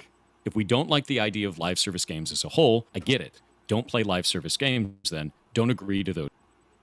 But that's not what he's saying either. He's not saying that you can't have live service games. He's just saying that when the live service game gets shut down, they need to have an end of life planned. Terms. No! It should just be part of the roadmap. It should just be part of the development plan. He's getting a new thing wrong now. We're not against them existing, we're against them being destroyed with no recourse for the customer. Just use logic. If we didn't like them in the first place, why would we care if they're being destroyed? He says he gets it, but he doesn't. Let's talk about the actual... I feel like he's purposely not getting it. It almost feels like he's purposely not getting it at this point. Bad business practices. In the case that a studio is making a live service game, and they sell it to you as a product. They say that you are purchasing the game or you are buying the game, when in reality you're actually purchasing or buying a license to that game. I think that we should be fighting about that. The initiative is not trying to call that out specifically. It's trying to say that all games... It kind of is, though. When you're telling the publishers that at the end of life of the initial agreement, which is their end of life plan, when you decide to terminate the game, you have to make it playable to all the people that initially purchased it. That is the difference between purchasing a license to purchase, essentially is the difference between renting your games and actually owning your games. And that's exactly what the game, like the initiative is trying to need to stay in a functional, playable state. Yes! Which is not calling out the language that is being used to manipulate the player. Call that out specifically. Okay, I don't know if he's doing this in... That's pure fucking semantics. Like, actual pure... Call out the language, that's actual semantics. Intentionally, I'll be charitable and assume he's not. But this is some serious obfuscation. He's complaining that the initiative isn't focused on another topic he made up. I mean, what is that logic? Hey, the initiative doesn't address how Capcom changed the look of Dante in the Devil May Cry reboot either. That may as well be what he's saying there. I am not aware of a game on the planet with a license agreement that says you are not buying a license. Our problem is not with licenses failing to inform people. Blizzard says they can take away your purchase for no reason. That sounds pretty clear to me. Our problem is those terms are so hostile to consumers and the medium that they should be that they shouldn't even exist in the first place. There's no reason this needs to be in the license agreement. Like, you should never be forced to agree to this to interact with a product. Taken off the table entirely. This needs regulation. Forget video games. If you look at basic commerce... Imagine if you bought a toaster, and when you bought the toaster, the dude that sold you the toaster was like, okay, now that you bought my toaster, you have to pay me $5 every month, or else I'm going to make sure this toaster literally blows up in your house. And that's going a little far. But, like, say if you don't pay that $5 a month, the toaster is literally going to melt from the inside. And also, if, like, let's say one day your dog accidentally shits on his yard, he can also just melt your toaster from the inside, and it just doesn't work. Nobody's going to go for that. So why are we going for that with video games? For hundreds of years. When you paid money, you either got to keep what you paid for, or if it was a service, you were told when your access ends. The vast majority of online-only games do neither of those. The games industry is trying to Yeah, most of the time you play an online game until one day they go, okay, we're done, guys. Or, well, it's not necessarily an okay, we're done, guys. Normally you get, like, a big trailer and, like, a last bit of content that wraps up whatever story you're doing with, like, some big end game content that's probably replayable for at least however long they decide to keep the servers up. And then as soon as the actual servers are done and they're getting rid of those and everything, then that's when they're like, you probably get, like, a tweet out or something. And basic commerce. I think you have to go back to feudalism before neither of those things are true. Why even have consumer laws if you have no rights? If you try to tell me that every studio needs to run their live service game indefinitely or not want to run one at all, then no one's going to run them. Oh no! He wheeled out that line about publishers having to support the game forever. He was literally watching the video earlier where it says it won't do that in big letters. That wasn't enough. We just can't stop gamers from going there, even when we spell it out. I admit, guys, this part hurts.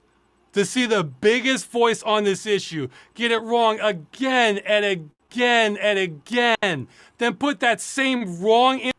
Like I said, it feels like to a certain extent that he's purposely like just misrepresenting it to an extent. Information on blast to a far bigger audience than we can reach. It hurts. He doesn't get it. He doesn't understand what we're asking for. Now, to be fair, it sounded like he was getting a little closer in this video. Yeah, despite being called 2, it's at least the 4th video he did on this. You want that to stay in a functional playable state. That means the devs have to release either server binaries or somehow carve off the game to be a single-player experience. Okay, this is the one that I saw most of the video, and I did end up, like, agreeing with most of his points, but now that I've read through a lot of the points of what the initiative has done and what they're intending to do with everything, and how they actually want these to go in the future, like, nobody has to give off. Like, you don't have to give up the source code or something for a game or anything, and nobody can use your intellectual property. Even if you have finished the game afterwards, you can still legally take it down if you still own the copyright for the intellectual property and someone uses that after the case. All they're saying is that if someone initially bought the game, they should still be able to play it. That's it. You should just have it in a state that you still have to play it. You don't have to give source code to anyone. You don't have to give assets to anyone. You don't have to do any of that good shit. And that's what 90% of this video was saying, is that they would have to do that. And because they would have to do that, other businesses and other developers would possibly use it maliciously. Now. That's better, but he's still talking about converting the single player right to the end. He never completely got it. So Pirate Software did not understand the initiative. Maybe still doesn't. That means the majority of his critique is about things it would not do, like kill all MMOs. If that passes, enjoy never playing an MMO again for the rest of your life. And taking away from every other person that plays MMOs. It really wouldn't. And I've explained... Well, especially when they say they're going to grandfather in most MMOs that are still on, like, what it seemed like anyways. So most of the MMOs that you're enjoying right now wouldn't even have to deal with this. It'd be any ones that are coming out in the future. Explain why in that video, but the short version is companies would have to stop liking money for that to happen. Lots of money. Well, that's what I was saying. These games make so much money that they were able to bloat this fucking hard. So the fact of the matter is that they make enough money that they can still do this and make an offline version. And like I said, possibly even capitalize off of the offline version while also developing it simultaneously. But his number one criticism is that he thinks the initiative is vague. Incredibly vague. Too vague. Very vague. Damn vague. It's vague. It's vague. That is vague. Too vague. I will actually say I think it's a little vague, but I don't think it's too vague. I think it is. It does need to be broad, like not broadened. It does need to be honed in. Not necessarily to like single player or multiplayer, like definitions, but like what am I getting at here? I was able to see a lot of Pirate Software's points even after watching the initial video because of how vague the initiative is. Now, while the initiative never specifically calls out single player games, I assumed it was also talking about making most of them single player. I didn't even think about LAN play. I don't know why I didn't think about LAN play or split screen play or co-op, like couch co-op play. I should have, but like, because the initiative never specifically talks about that either, what Thor assumes, and what I actually also said, which was the second point of what a lot of these companies might end up doing, is throwing together a haphazard version that's actually shit and not really a real representation of the original game, but still a playable state. Um, oh fuck, I had something there. I literally lost my point as I was talking about it. Oh yeah, it's too vague and everything. Um, Companies will probably use that vagueness to not implement a LAN mode. So now effectively you do have companies that are turning an MMO into a single player game, which isn't going to be fun and isn't what we essentially want. So I do think there does need to be a little bit more honed in on exactly what publishers actually need to provide based on the type of game it is, because like Fallout 76 for example could be a 110% playable as a single player game. You would just have to like dumb down a little bit of the events and like make them a little bit more single player friendly, and I think that would be literally be it. So it'd be super easy to convert, but then like a game like WoW would be super hard to convert to a single player game. You would absolutely need land mode included in that, and a decent land mode that can hold up to like 10 to 15 players, because I think most dungeon and raid content, it needs at least that many people. So in order to actually enjoy that game, that feature needs to be implemented, because otherwise the product would not represent the original product you paid for. Vaguely written, vague, incredibly vague, vaguely worded, vague. This is vague. This goes on. Well, from Thor's perspective, his logic is pretty sound for this part. But the thing about logic is it's only as good as your assumed truths. And he said multiple times Yeah, I was now going to say, if you're working with a faulty base, the entire structure is going to wobble. that he thinks the initiative is only about single-player games. So since he's expecting the thing he made up, but that's not what the initiative is asking for, he thinks it's vague. Because for him, it is. Nowhere in there does it say that it's direct. See, like I said, I think he is right that the initiative is vague to Thor. But I also believe the initiative is as well too vague. Because I think what Thor has not properly communicated is the fact that companies will use how vague the initiative actually is and how vague the laws that will come out of the initiative are as loopholes to give us a less good product. Like, not a less good, but a lesser product. Bubba, you gotta get out of here, buddy.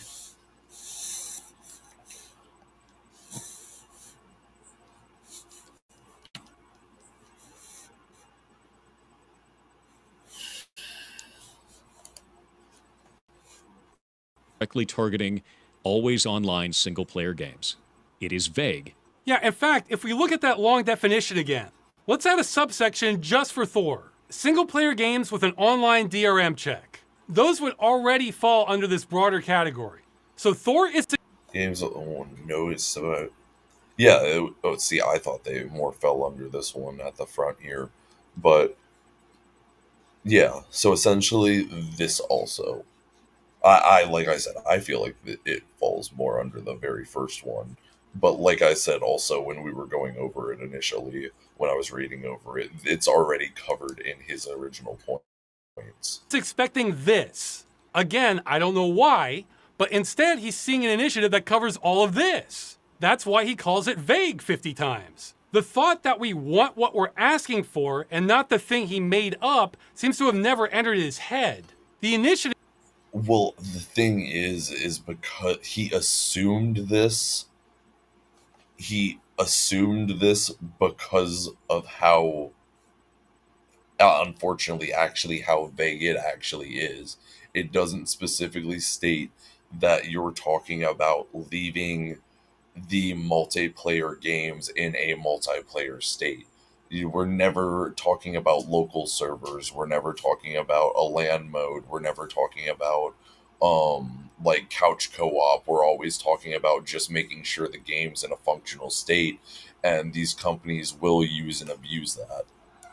is trying to stop the destruction of games. That's the And that's not a reason to not support it either.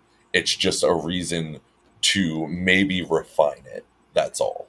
whole point. It covers the types of games most in need of saving.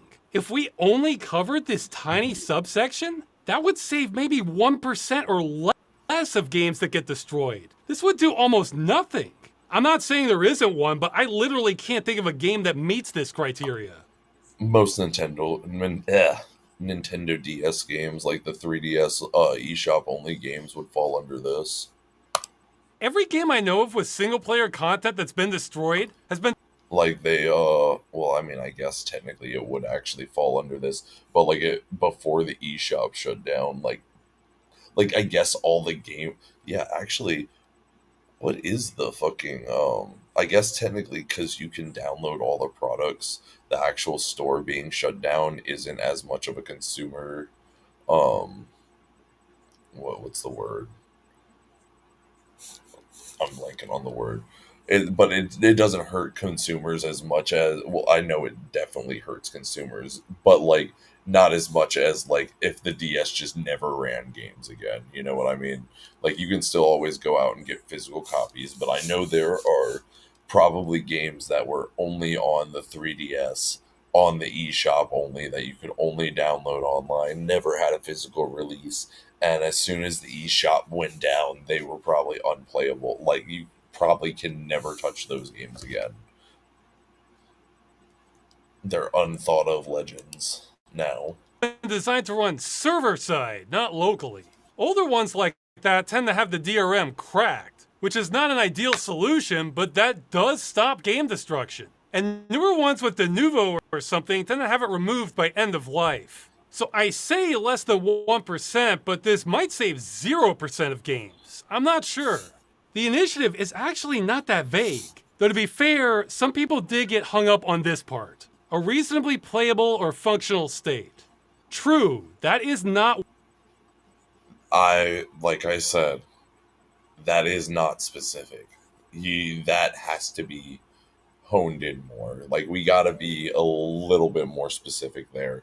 That is the one place where I will argue semantics does count a little bit. 100% specific. There are reasons for that. You know how in law, police can stop a suspect with reasonable suspicion? Or a jury finds someone guilty beyond all reasonable doubt? That's because the number of situations you face are so varied that the law has to inject some common sense somewhere. It's the same with games. A multi-million-dollar MMO is a different animal from a budget arena shooter. It won't work making highly specific laws.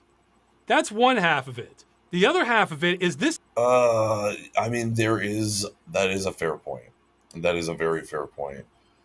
But I feel like because, like he said, they are all different, we should, like, specify a little bit, like, okay, MMOs have to have a land state. Like, it's like a subsection of the law. Like, it's not necessarily mandatory in the law, but, like, if your game fits this certain criteria, you have to adhere to this subsection of the law. If that makes sense. Like, I don't know if that's actually 100% legal speak, but I believe there is some variant of that, like, in legal terms. This sentence is an olive branch to publishers. I've heard complaints this isn't specific enough. Okay, but you know what the alternative to this would be? Here, I'll show you. The game must be fully functional and contain 100% of all features as advertised. So as a publisher, which requirement would you rather meet? More importantly, this sentence shows the EU Commission that we're acting in good faith and trying to find a balance. I think some of the people asking for this to be more specific may not realize what they're asking for. I know some won't believe this, but a hell of a lot of thought went into the wording of the initiative. I think it's almost perfect. I don't think it's perfect because it opened up for this criticism in the first place, and like I said, I also believe that it will be abused. It will be abused. We will have MMOs that will not have a multiplayer function. They will become fully single player games, and it will not be near as fun as if you um near as fun as if you had been playing when it was at its peak and everything else like that. That will 100% happen if this does not get like some kind of like subsection, some kind of like addition to it. Like it's got to be like specific for specific games, because games are so broad in general, and if you leave that vagueness to such a broad topic, then you open up for very broad interpretations of the law. And those broad interpretations can be used in a malicious context to hurt the consumer more than help them. See, the initiative isn't even a proposed bill, it's a negotiation. Our side says we want games. That's fair. That is 100% fair, and trying to propose it to lawmakers as a negotiation will always work better than, like I said, trying to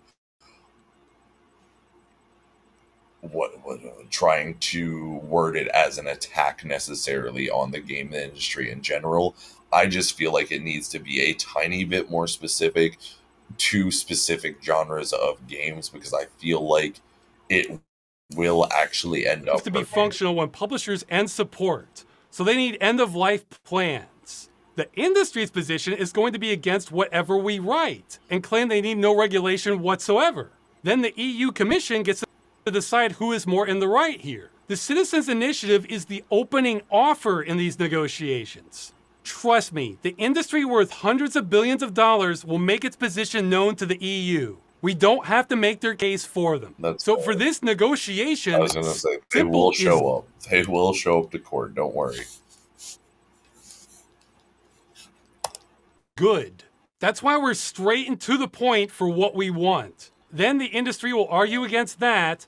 Then the EU Commission might look for compromises.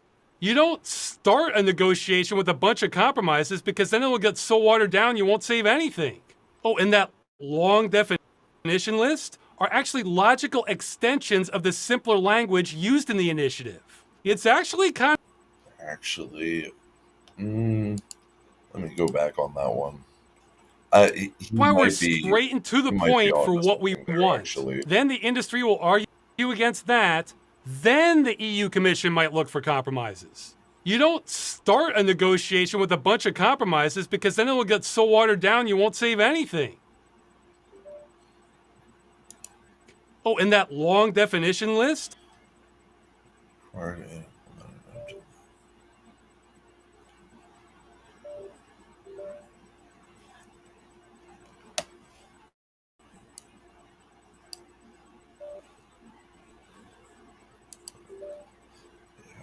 Game as it was sold for state. Shit. Oh my god. I'll actually get up some. Jasper, get out of here.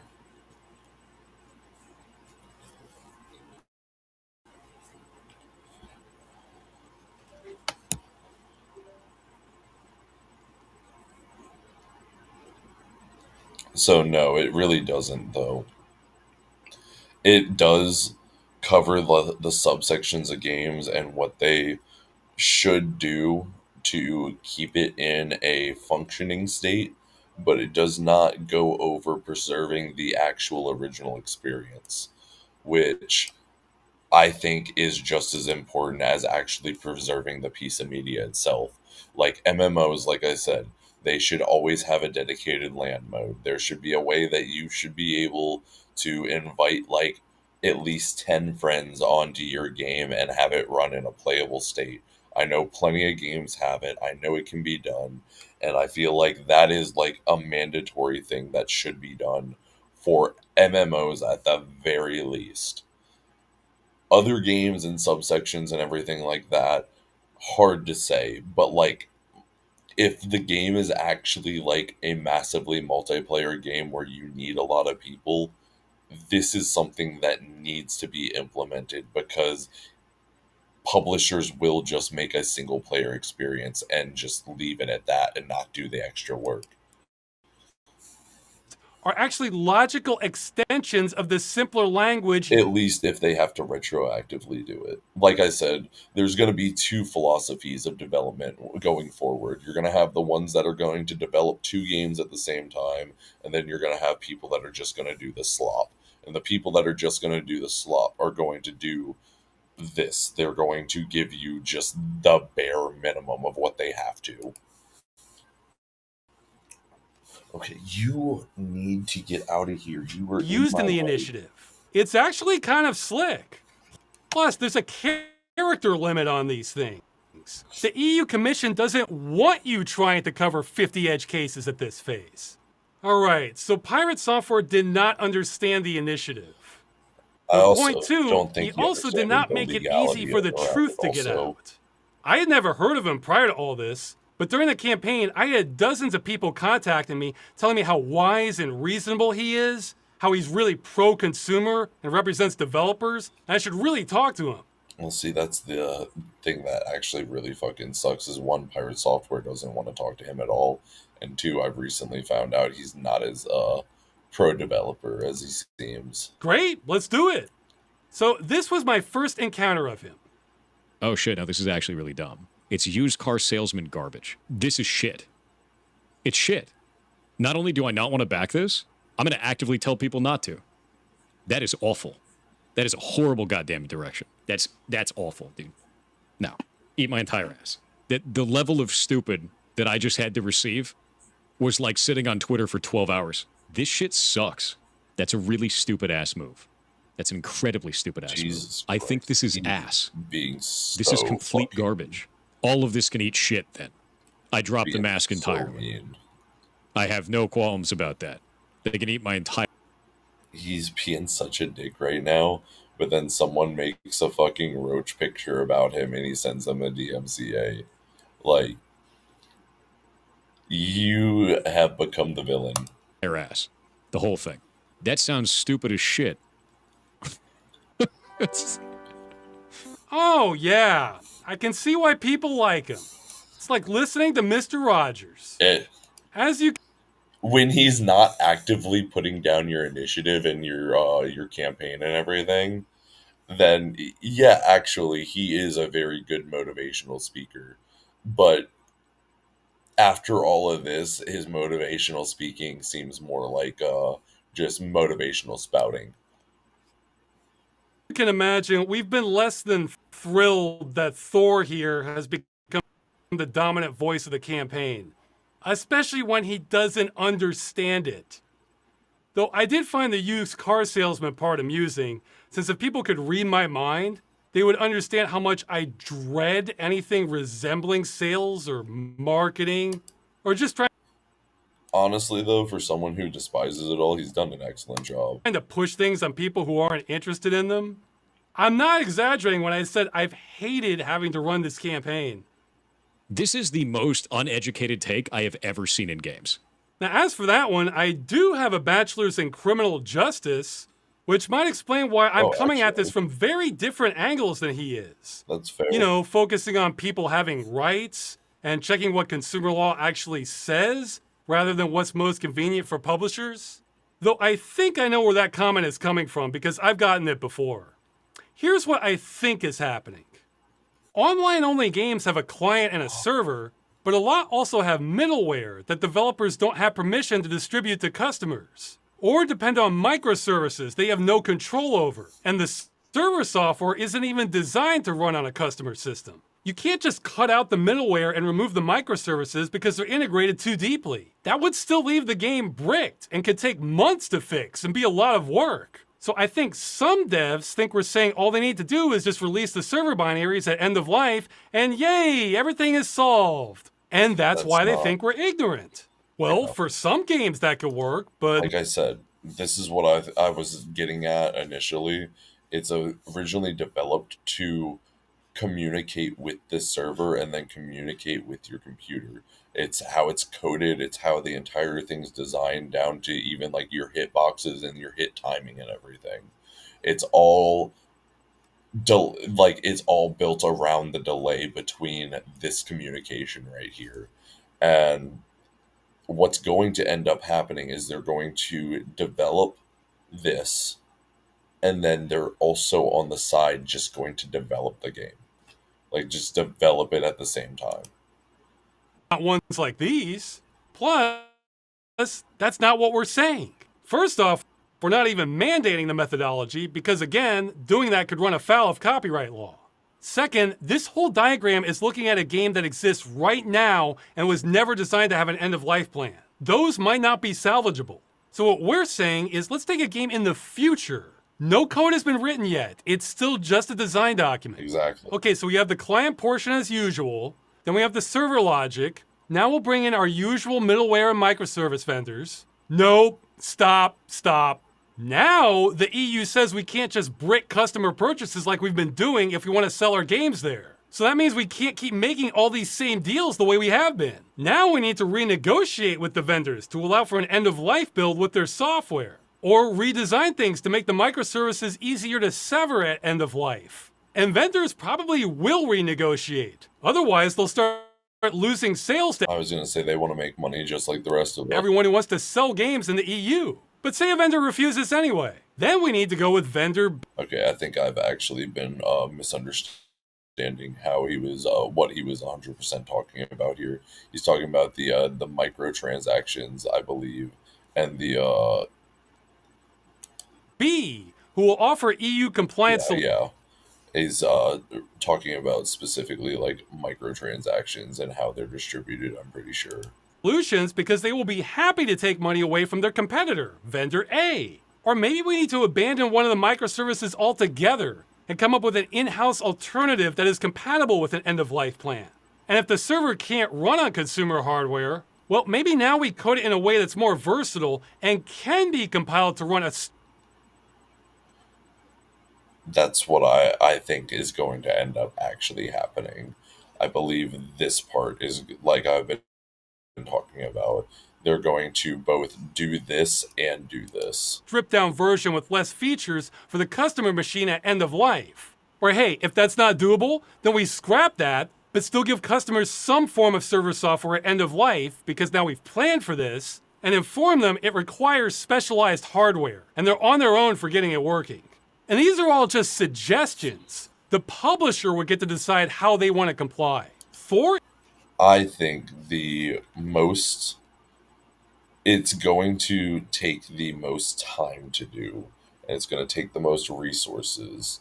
So I don't know how many of them are actually going to follow suit, but I think the honest to God easiest way to follow suit is to both make sure that it runs like this, and to make sure that you always have an end of life build that can run on the consumer hardware. And I believe even there's a further way, like I said, to monetize that, where you can sell a monthly service where it's still online before we have the end of life build, where consumers can just pay the monthly service and still just play on the offline servers while they pay for the service and everything.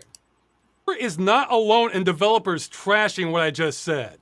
I don't know why, but some of the nastiest insults I've received on the entire campaign have been when I try to explain this is what we're asking for. This part in particular triggers some people to no end.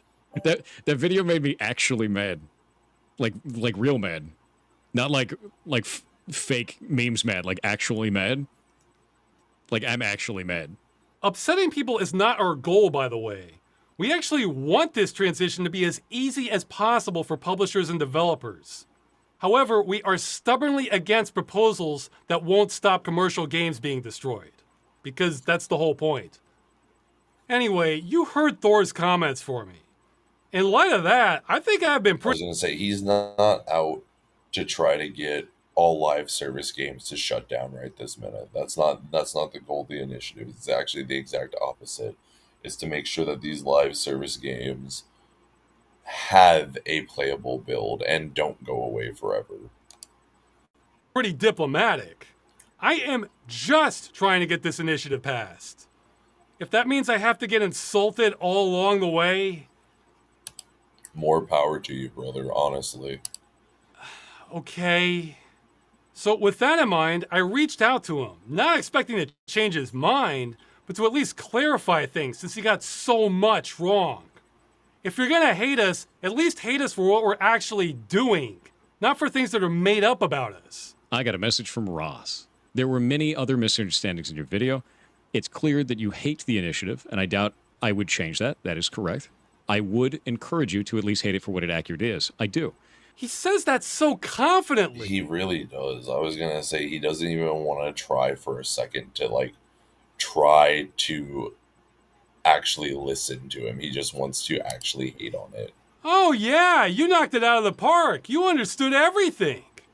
In other words, the customer is told explicitly that their access ends at the time of payment. Most live service games do not do this, which could run afoul of EU law. Most is patently incorrect. Patently incorrect? Okay, for those who don't know much about live service games, that's like saying the Earth isn't round. He says verifiably false things so confidently. If his... And I doubt I would change that. That is correct. For example, WoW would likely be exempt from this measure. It's considered under the law as a true service. In other words, the customer is told explicitly access ends at the time of payment. So do not do this.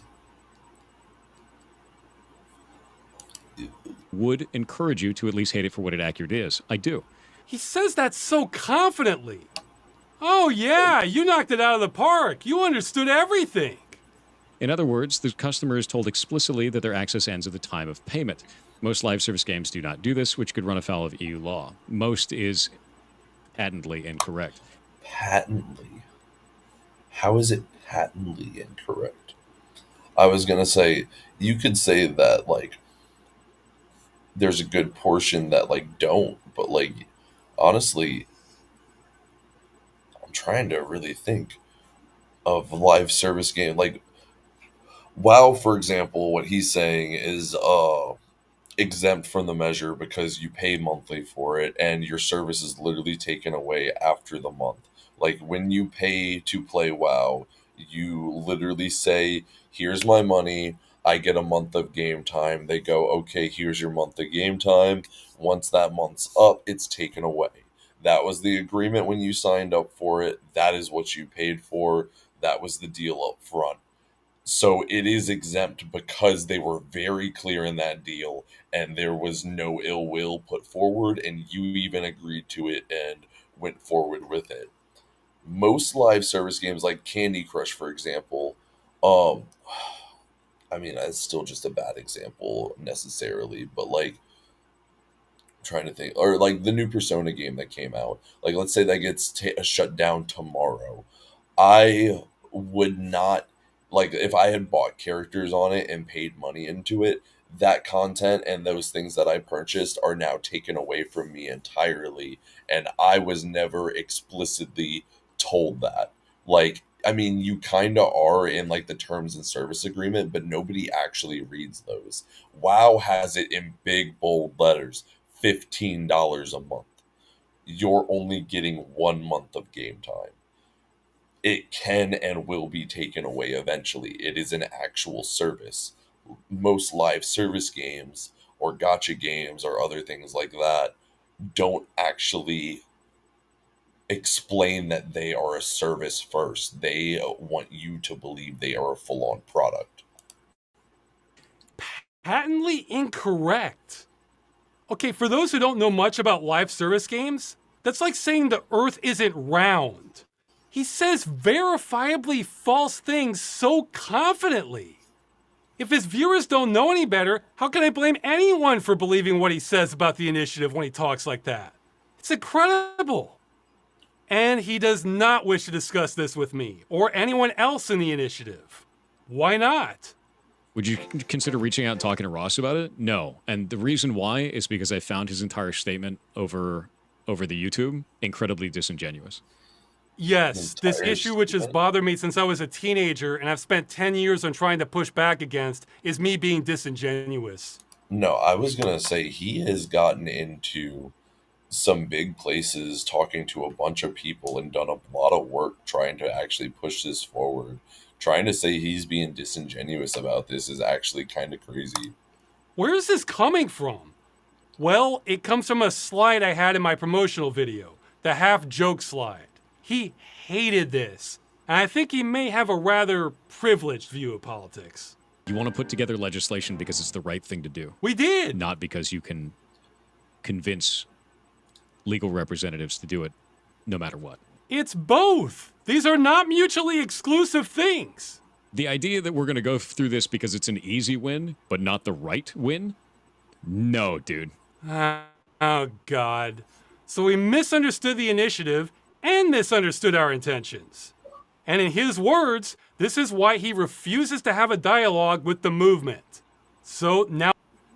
So he believes that we're just trying to get a law passed 110%, just trying to get a law out there, even if it's a bad law, and he does not want to have any discussion forward because he has misunderstood this one aspect. And this is why this is genuinely why most miscommunication happens in the first place, because one party refuses to communicate in the first place. Like, he essentially did a full ostrich and buried his head in the sand and was like, nope, not having. Now I have to address it. Let's keep it basic. He calls me disingenuous, implying I don't believe what I'm pushing for, that this is some sort of con. That's uncharitable to the point of being... If it was a con, he would have done a fundraiser by now. I don't see how in any way this can be a con. Silly. Besides video evidence going back 10 years, this is not a hard concept to grasp. I hate seeing... I mean, I would even argue, like, other than this past month, I don't see how any of this could be, like, even a play for clout. Creative works needlessly destroyed when people are trying to save them. And video games are where I see that happen the most. Of course I believe in what I'm advocating for. Maybe start from there. I'm a little surprised that didn't sink in. The idea of getting it to pass with an easy win instead of pass because it's good is a problem to me. Absolute problem. That's not how politics works. Do you think things pass because they're good ideas? Tell that to people who still have lead in their water. A lot of gamers are jaded with good cause. The industry has been shaking them down every which way. The perception that it's hopeless to protect our rights against billion-dollar conglomerates is often correct. If I told people this would pass just because it's a good idea, I wouldn't believe me. This slide is a half joke, but it's also some totally cynical reasons that are often true to let people know we have a chance and this isn't utterly hopeless. Do you think I or most people in the movement give a damn why politicians might pass something good? I was going to say, politicians don't give a shit yet. You don't have any gamers that are actually in a seat of power right now that can actually represent this accurately. Right now, all you have is what they hear from things like this in the first place. And if they see that there are a lot of people backing something, they're just going to run with it, because that's all politicians are at the end of the day. They are figureheads. They are sheep that are supposed to move in the direction that the people want. And they will move in that direction because they want to keep their seat of power. And without us, they don't hold that seat of power. What we care about is that they pass something good. We don't need them to be true believers. We need them to pass good law. This is as soft as it possibly gets in politics. I think most politicians would find this slide funny. It sounds like he's offended I have a low opinion of the political process. Well, I'm the one in the trenches here. I'm not sure if he's upset at me or just upset at reality. Yeah, yes. I am too. Just yes, he's probably upset at both. I was going to say he's upset at the reality and he's upset at you. Anyway, he went on to delete my reply to him. Thankfully, someone backed it up, and I figured, okay, he hates this. It was thrust upon him by his viewers. I'll just leave him be. Well, that was a mistake on my part, because then he went on to make more videos about me and the movement, now reaching over 1 million views, still broadcasting the wrong information on us. I guess I'm being petty here, but this is alien thinking to me. Why would you call someone out, then run away from a conversation with them when they say there's a misunderstanding? That's what I don't understand about this entire thing, and why it feels like he's purposely misrepresenting it, because it feels like he's cherry picking certain ideas and misrepresenting those ideas and kind of twisting them a little bit and just like hammering on them. Like the vague thing, like I kind of agree with, like I said, but I agree with it in the opposite like manner of both him and Thor. Actually, I think we should be just a little bit more precise on like just a couple of genres and like have them be like not even all video games that are live service have to follow it, just specific ones have to follow like this part of the initiative and everything like that. But other than that though, like it really just seems like he's like I said, cherry picking these ideas and misrepresenting them in ways that just honestly don't make 110% sense. Like they do make a little bit of sense. Like I said, I can kind of like get there, but like to get there, I have to make a couple leaps and bounds, especially like in the logic and everything like that. But not only does it feel like he's misrepresenting it, but then he's going on to make so many videos about it, making sure that he hammers it in. It just kind of feels a little personal, honestly. But then go on to make more videos calling them out. Sir, that is not gentlemanly behavior. Oh yeah. All right, I know this is going. He won't talk about it on top of it all. Like he will not even begin to have any of his ideas challenged, and he just wants to talk down from the podium. Just seems like really egotistical. Going on too long, so I'll get to the final point. Thor misunderstood the initiative, misunderstood our intentions, and misinformed a lot of people about both. Yeah, that was one. But the irony is, I think he would have hated it even more if he did understand it. Probably. Because first, he doesn't see any of this as a problem. Gaming isn't in need of saving. No, it's not a form of planned obsolescence. It's called the game no longer being profitable and we turned it off. No games are being destroyed here. These are live service games. Yeah, you heard him. No games are being destroyed. You just can't play Does he them just anymore. say anything? Is that why he's popular? More to the point, and what I wish he included in his main video, is he supports games being destroyed. A very strange demand from people in the gaming industry where live service games should live forever, whether in the hands of the developer or otherwise. And I can't get behind that shit. I think live service games getting sunsetted is fine.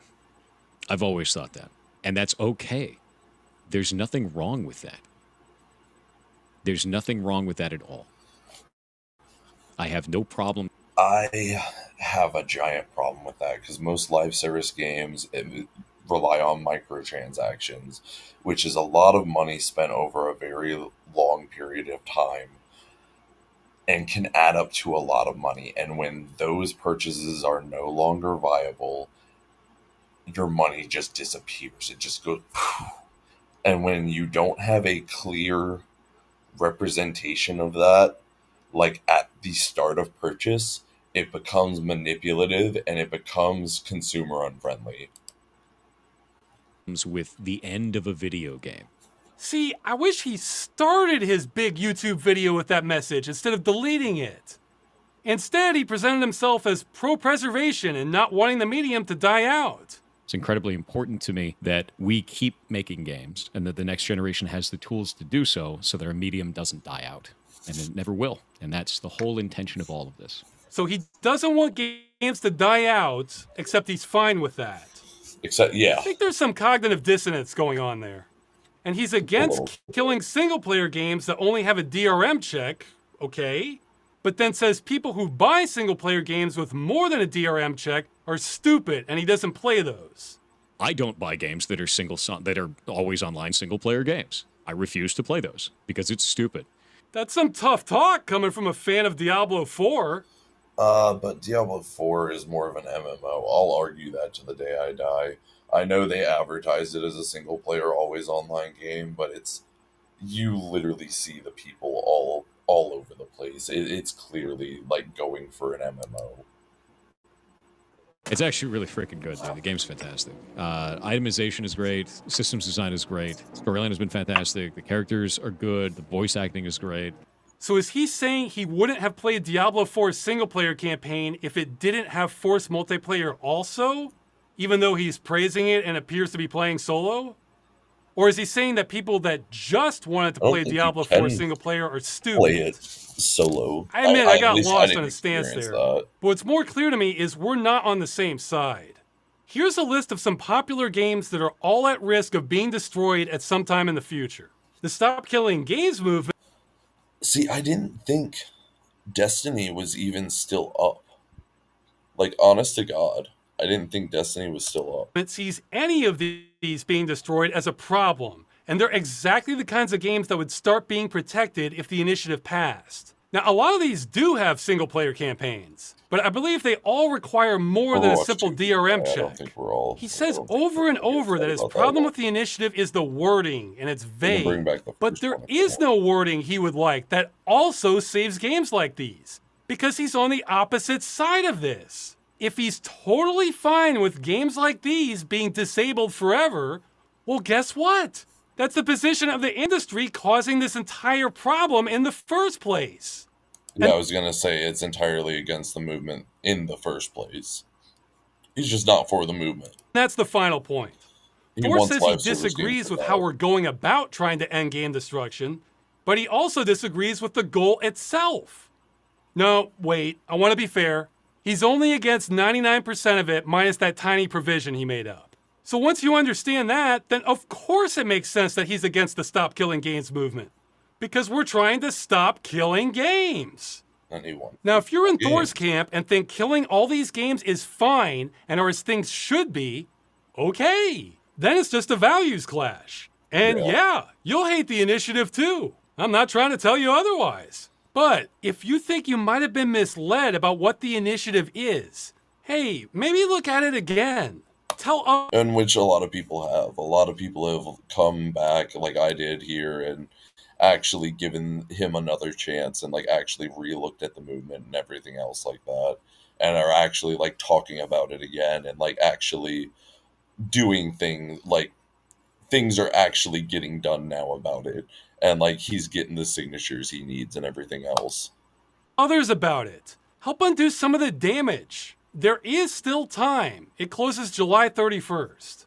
Thor lying about what the campaign is about, remember, second definition, has caused more damage to it than anything else I'm aware of. Now, I've heard some people say, no, it caused a Streisand effect and led to more coverage. Well, if you look at the signature rate, it suggests the opposite. I've also been told... Yeah, he didn't get the signatures until he got the positive coverage he deserved. Big streamer. Like in that group I mentioned earlier. You know, the kind that are so big they could end this, avoided talking about Stop Killing Games because of Thor's take on it. Remember, at the time he did this, Pirate Software was a well-respected developer looked up to by the internet community for having good takes on gaming. And I was... So someone just didn't want to go against him. They just didn't want to be accused of starting internet drama. Still am the weirdo with no credentials other than not wanting games destroyed. So with Thor being seen as the smartest guy in the room and firmly against the initiative, I think that led some internet figures to not want to touch this, lest they be seen like a fool in the eyes of Thor. Now, as I understand it, that risk may have lowered since then, but it doesn't really matter if nobody else talks about it, because he was there to kill the momentum when we needed it the most, and we never got it back. Well, now it's back, brother. Okay, that's it on him. I did not enjoy having to do that segment, but I've had to... He didn't enjoy it, but that was a long-ass segment. You had a lot to say about it. Do a lot of things on this campaign I don't like. Believe it or not, my goal was not to tarnish Thor's reputation. That's incidental. I don't care. He can be hailed as a national hero. Whatever. The goal was to expose the damage done to the... He was already damaging his own reputation long before you came along. Like, he was already one with the whole WoW thing, but like I would honestly like I have no real stance on that.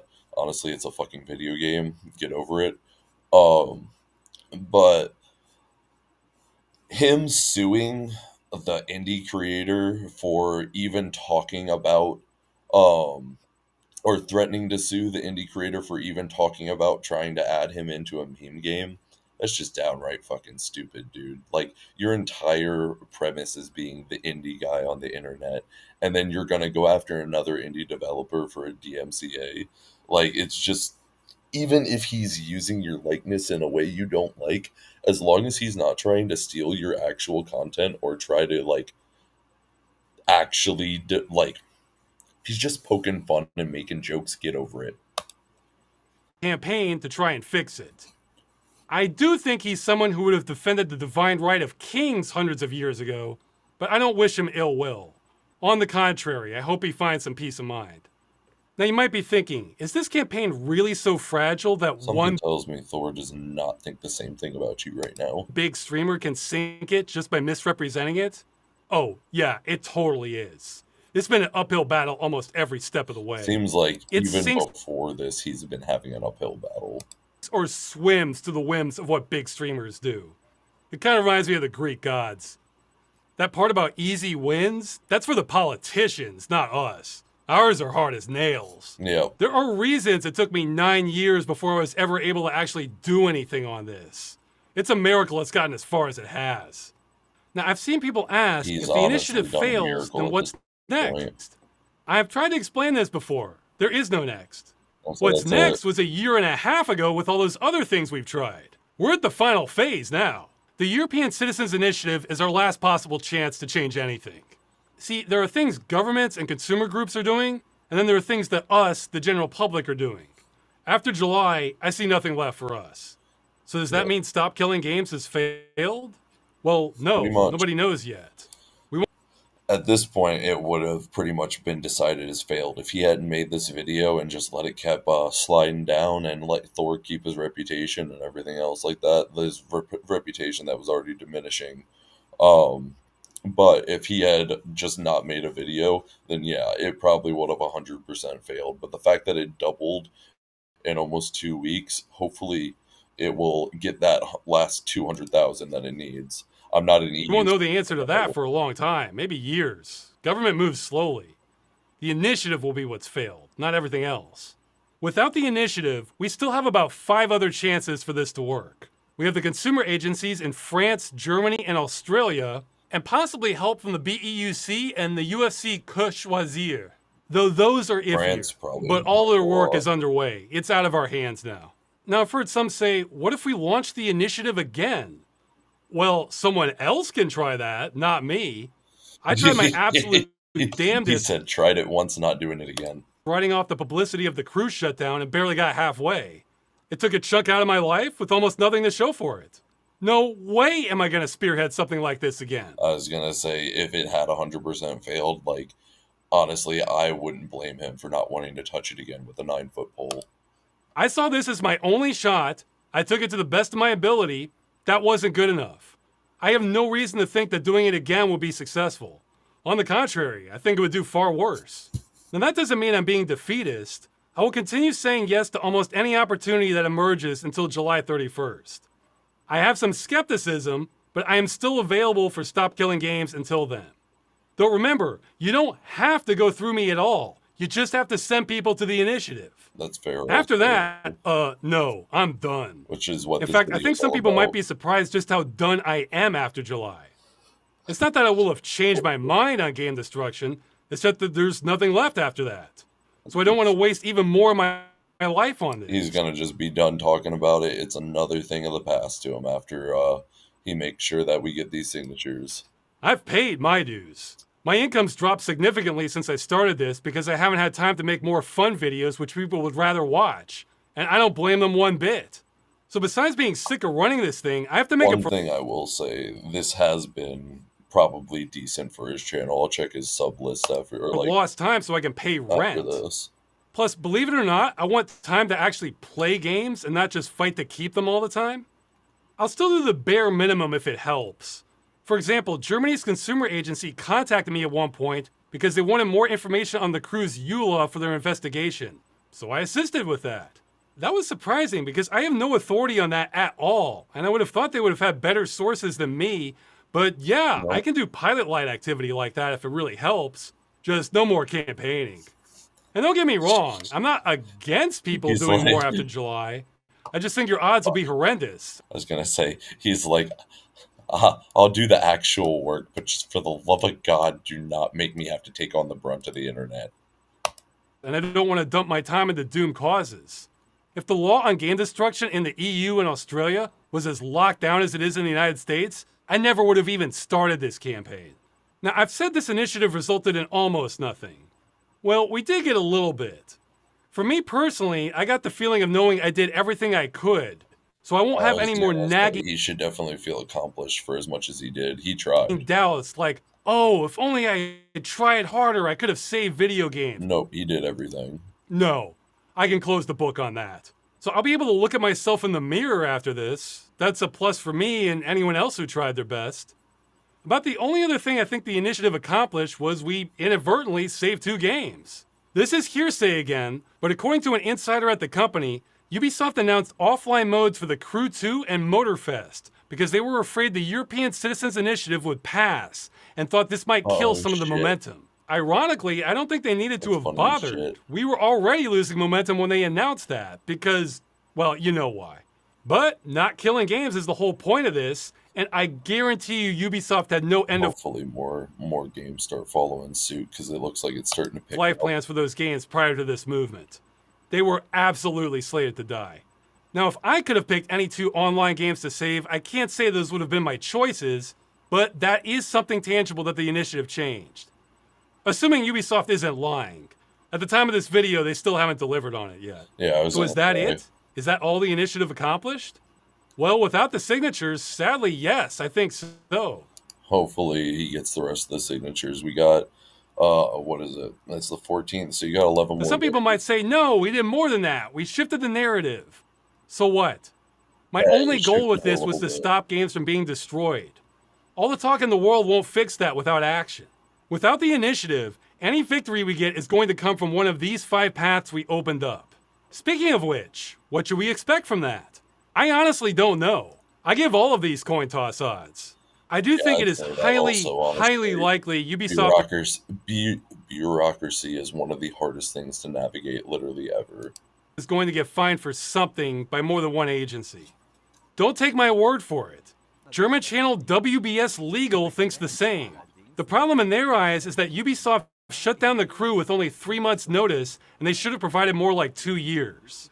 Yeah, hear me now, quote me later.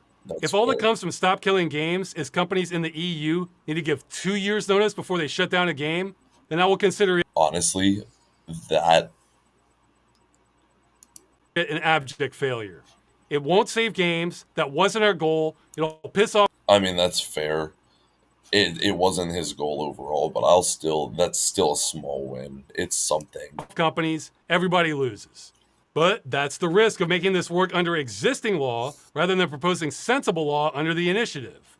Fingers crossed the agencies make a better decision than that.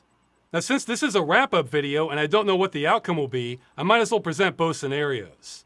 First, if we win and have a clear victory through one of these avenues, oh boy. If I think I have threats and hate mail now, I bet I haven't seen anything yet. I'd like to say whatever happens because of these avenues, we didn't write them and never had any authority here. All we could do was report the problem. The European Citizens Initiative is what was written by the movement, and that's what's failing. Now, for people who want my head over this, I doubt they'll care, but I wanted to point that out. I'll say right now, the transition could be bumpy. It all depends on how hard the industry fights it. And yes, it's possible it could end some games on death row prematurely. Well, that's what I was going to say. Some companies might just freak the fuck out and just end their game immediately and start working on something else because they think this is going to pass, which if they think it's going to pass and they don't think that they're going to get grandfathered in, they just might end up start cutting games. Games that were designed to die could still die, but after that, almost all games would start being protected. Because I know there's some clown that's going to find one example of a game shutting down early and then use that as proof that enforcing the law is bad. Even though the industry is... I was going to say, it's not going to be one clown. There's going to be several of them, because I think it's going to be more games than you think are going to do the knee-jerk reaction, because it's going to feel, Jesus Christ, someone wants my attention. Because they're gonna think it's just a bad business decision, and nobody wants to get in trouble with the law and have to actually pay bigger fines. Who's going to kill it anyway. That's the logic I'm expecting. Well, I mean, that's fair. So there could be bumps, but give it 3 to 5 years and it will smooth out, become an industry standard, and then you'll have people who were against it claiming they were for it all along. Hey, remember how there were people... Well, I was gonna say, Nat, you have a bunch of people talking about how they're for it now, so I don't think you're gonna have two. Well, you might have some people, but still. Speaking out against letting customers refund games before 2014, and they're kind of quiet now? I do. I think it'll be a lot like that. So that's if we win. If we lose, in other words, all 5 of these avenues get shot down, well, then things are going to be almost exactly like they are right now. Except then there will be no pretending we have consumer rights. If you're a gamer, it will be codified into law that you're a consumer chattel who doesn't deserve to keep what you buy. Or if you're renting, informed of how long you get to rent. So cool. The game's in... So cool. We get everything taken away and we just have to keep buying. Industry brought back one of feudalism's greatest hits. Now even... Hey, if it's a good hit, it'll just keep hitting. That reality I consider preferable to what's going on now, because then we at least know we're legally screwed. Besides the obvious, what drove me crazy about this issue, and the reason I started this campaign, was because in many countries, no laws were ever passed on this. Nobody voted on this. Hell, honestly, in here in America, we don't even really have good fucking laws on this. Companies just started taking away your purchases, nobody stopped them, and it slowly got normalized. Yeah. It's felt like a coup. Everyone just was like, cool, this is happening now. So the idea that hundreds of games were being destroyed just because we're letting it happen drove me up the wall. If we're screwed, let's be told that to our faces and not have contradicting laws pretending we have rights. Yeah, that's the one thing I can promise this campaign will deliver, which is answers. There will be no more frog boiling after this. Either the frog hops out of the pot or it's dead. Now, even That's fair. I was gonna say you either fucking lose it or you cook it. if we lose 100%, it's not like I'll change my mind on thinking destroying creative works when people want to save them is wrong. I'll probably drift even farther towards trying to save game worlds at least. I made a video about this sort of thing. I'm optimistic about technology assisting with being able to extract environments from games and port them in the future. So hopefully...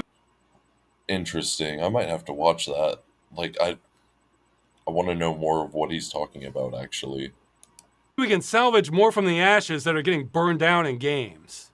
So that's Stop Killing Games. Maybe he's just talking about, like, just the actual overworld from, like, just ripping it out of, like, old games and just preserving that. If you're depending on me to save the initiative, then I think it's going to fail. Skill issue, as they say. My only closing thoughts on this is that this is all just so stupid. It's stupid that we didn't have clear laws on this to begin with. Well, we that really this practice should, continue for decades. But, technology just evolves so fast, and so did the gaming space. And it happened so fast, and the people that are actually in power literally knew nothing about it and still probably know next to nothing about it for so long that, like, by the time it actually became a clear issue, it was already normalized, like he said. Like, we were just all like, cool, this is happening now, and then just nobody did anything about it because nobody was paying attention. Without clear laws on it, that it was going to continue without our intervention, that it takes so much work and so many people to even report a violation, that me, a chump YouTuber, was the one spearheading this, that it was easily derailed by a bigger YouTuber. That is actually kind of funny that, like, it took one middle grade YouTuber to start fucking all of this. Like, one of the bigger ones definitely could have started it and gained a shit ton more traction and just, like, kept the momentum up and everything. But he did it like, and put all this work in and everything, and then a bigger YouTuber just smack that shit right back down. And How gamers dare that having you? their games destroyed is a good thing. It's all so stupid. I've heard some people say before that we're on the worst timeline. No, things could be so much worse. I think some people have no idea. But if you were So, to say we're on the dumbest timeline, hey, I Idiocracy becomes more of a documentary every single day. don't know if I could argue against that.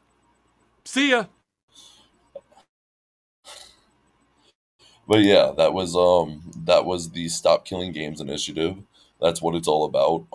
Like I said, I actually was a Pirate Software fan and actually listened to a lot of his stuff. I'm an indie developer, so like obviously I listened to a lot of his points and uh, tips about making games and being in the games industry and everything else like that. A lot of them turned out to be bullshit, actually, by this point in time. The internet evolved so fast that his advice from a year ago is now null and void now. And then like other cracks in his persona, like the WoW thing. Like I said before, I don't really give a shit about that. That's like just kind of drama.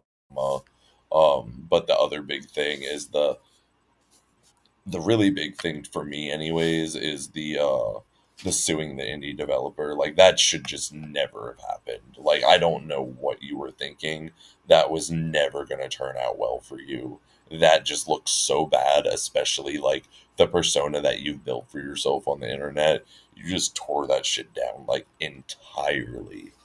That was dude.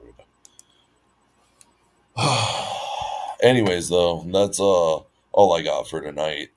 That was a long ass video. I reacted to it for a long ass time. Also, um, fucking go support the initiative. Let me give it a like. Oh shit. Oh nope. Well, we're just gonna fuck about. I'm gonna give it a like here in a second. My computer's being fucky. Anyways, guys, if you like the video, like Are the you a video. Roblox fanatic? There we go. No. Yeah, go like his video. There's a link to it in the description. Go watch his video. It was a great video. Spread more. Oh, he's only got 300. So yeah, he is still a middle grade YouTuber. Like that is one weird thing. Nobody's actually coming to watch this video. So yeah, come watch his video because like he also is a YouTuber and he gets stuff like he got double the views than his actual subscriber count. But like, let's try to get this to 1 million. Like, why is this only at 675,000? Even though we're doing so much coverage, like more people watch, more people support, more people talk, more people get it around, get it out there, talk about it some more. Like his video, I'll have a link in the description. Share his video. Like my video, if you made it this far, thank you. Holy shit. I think this is going to be almost like a 2.5 hour long video. This is going to be so much fun to edit. It's going to, oh my God, it's actually going to be hell. But anyways, guys, peace, peace.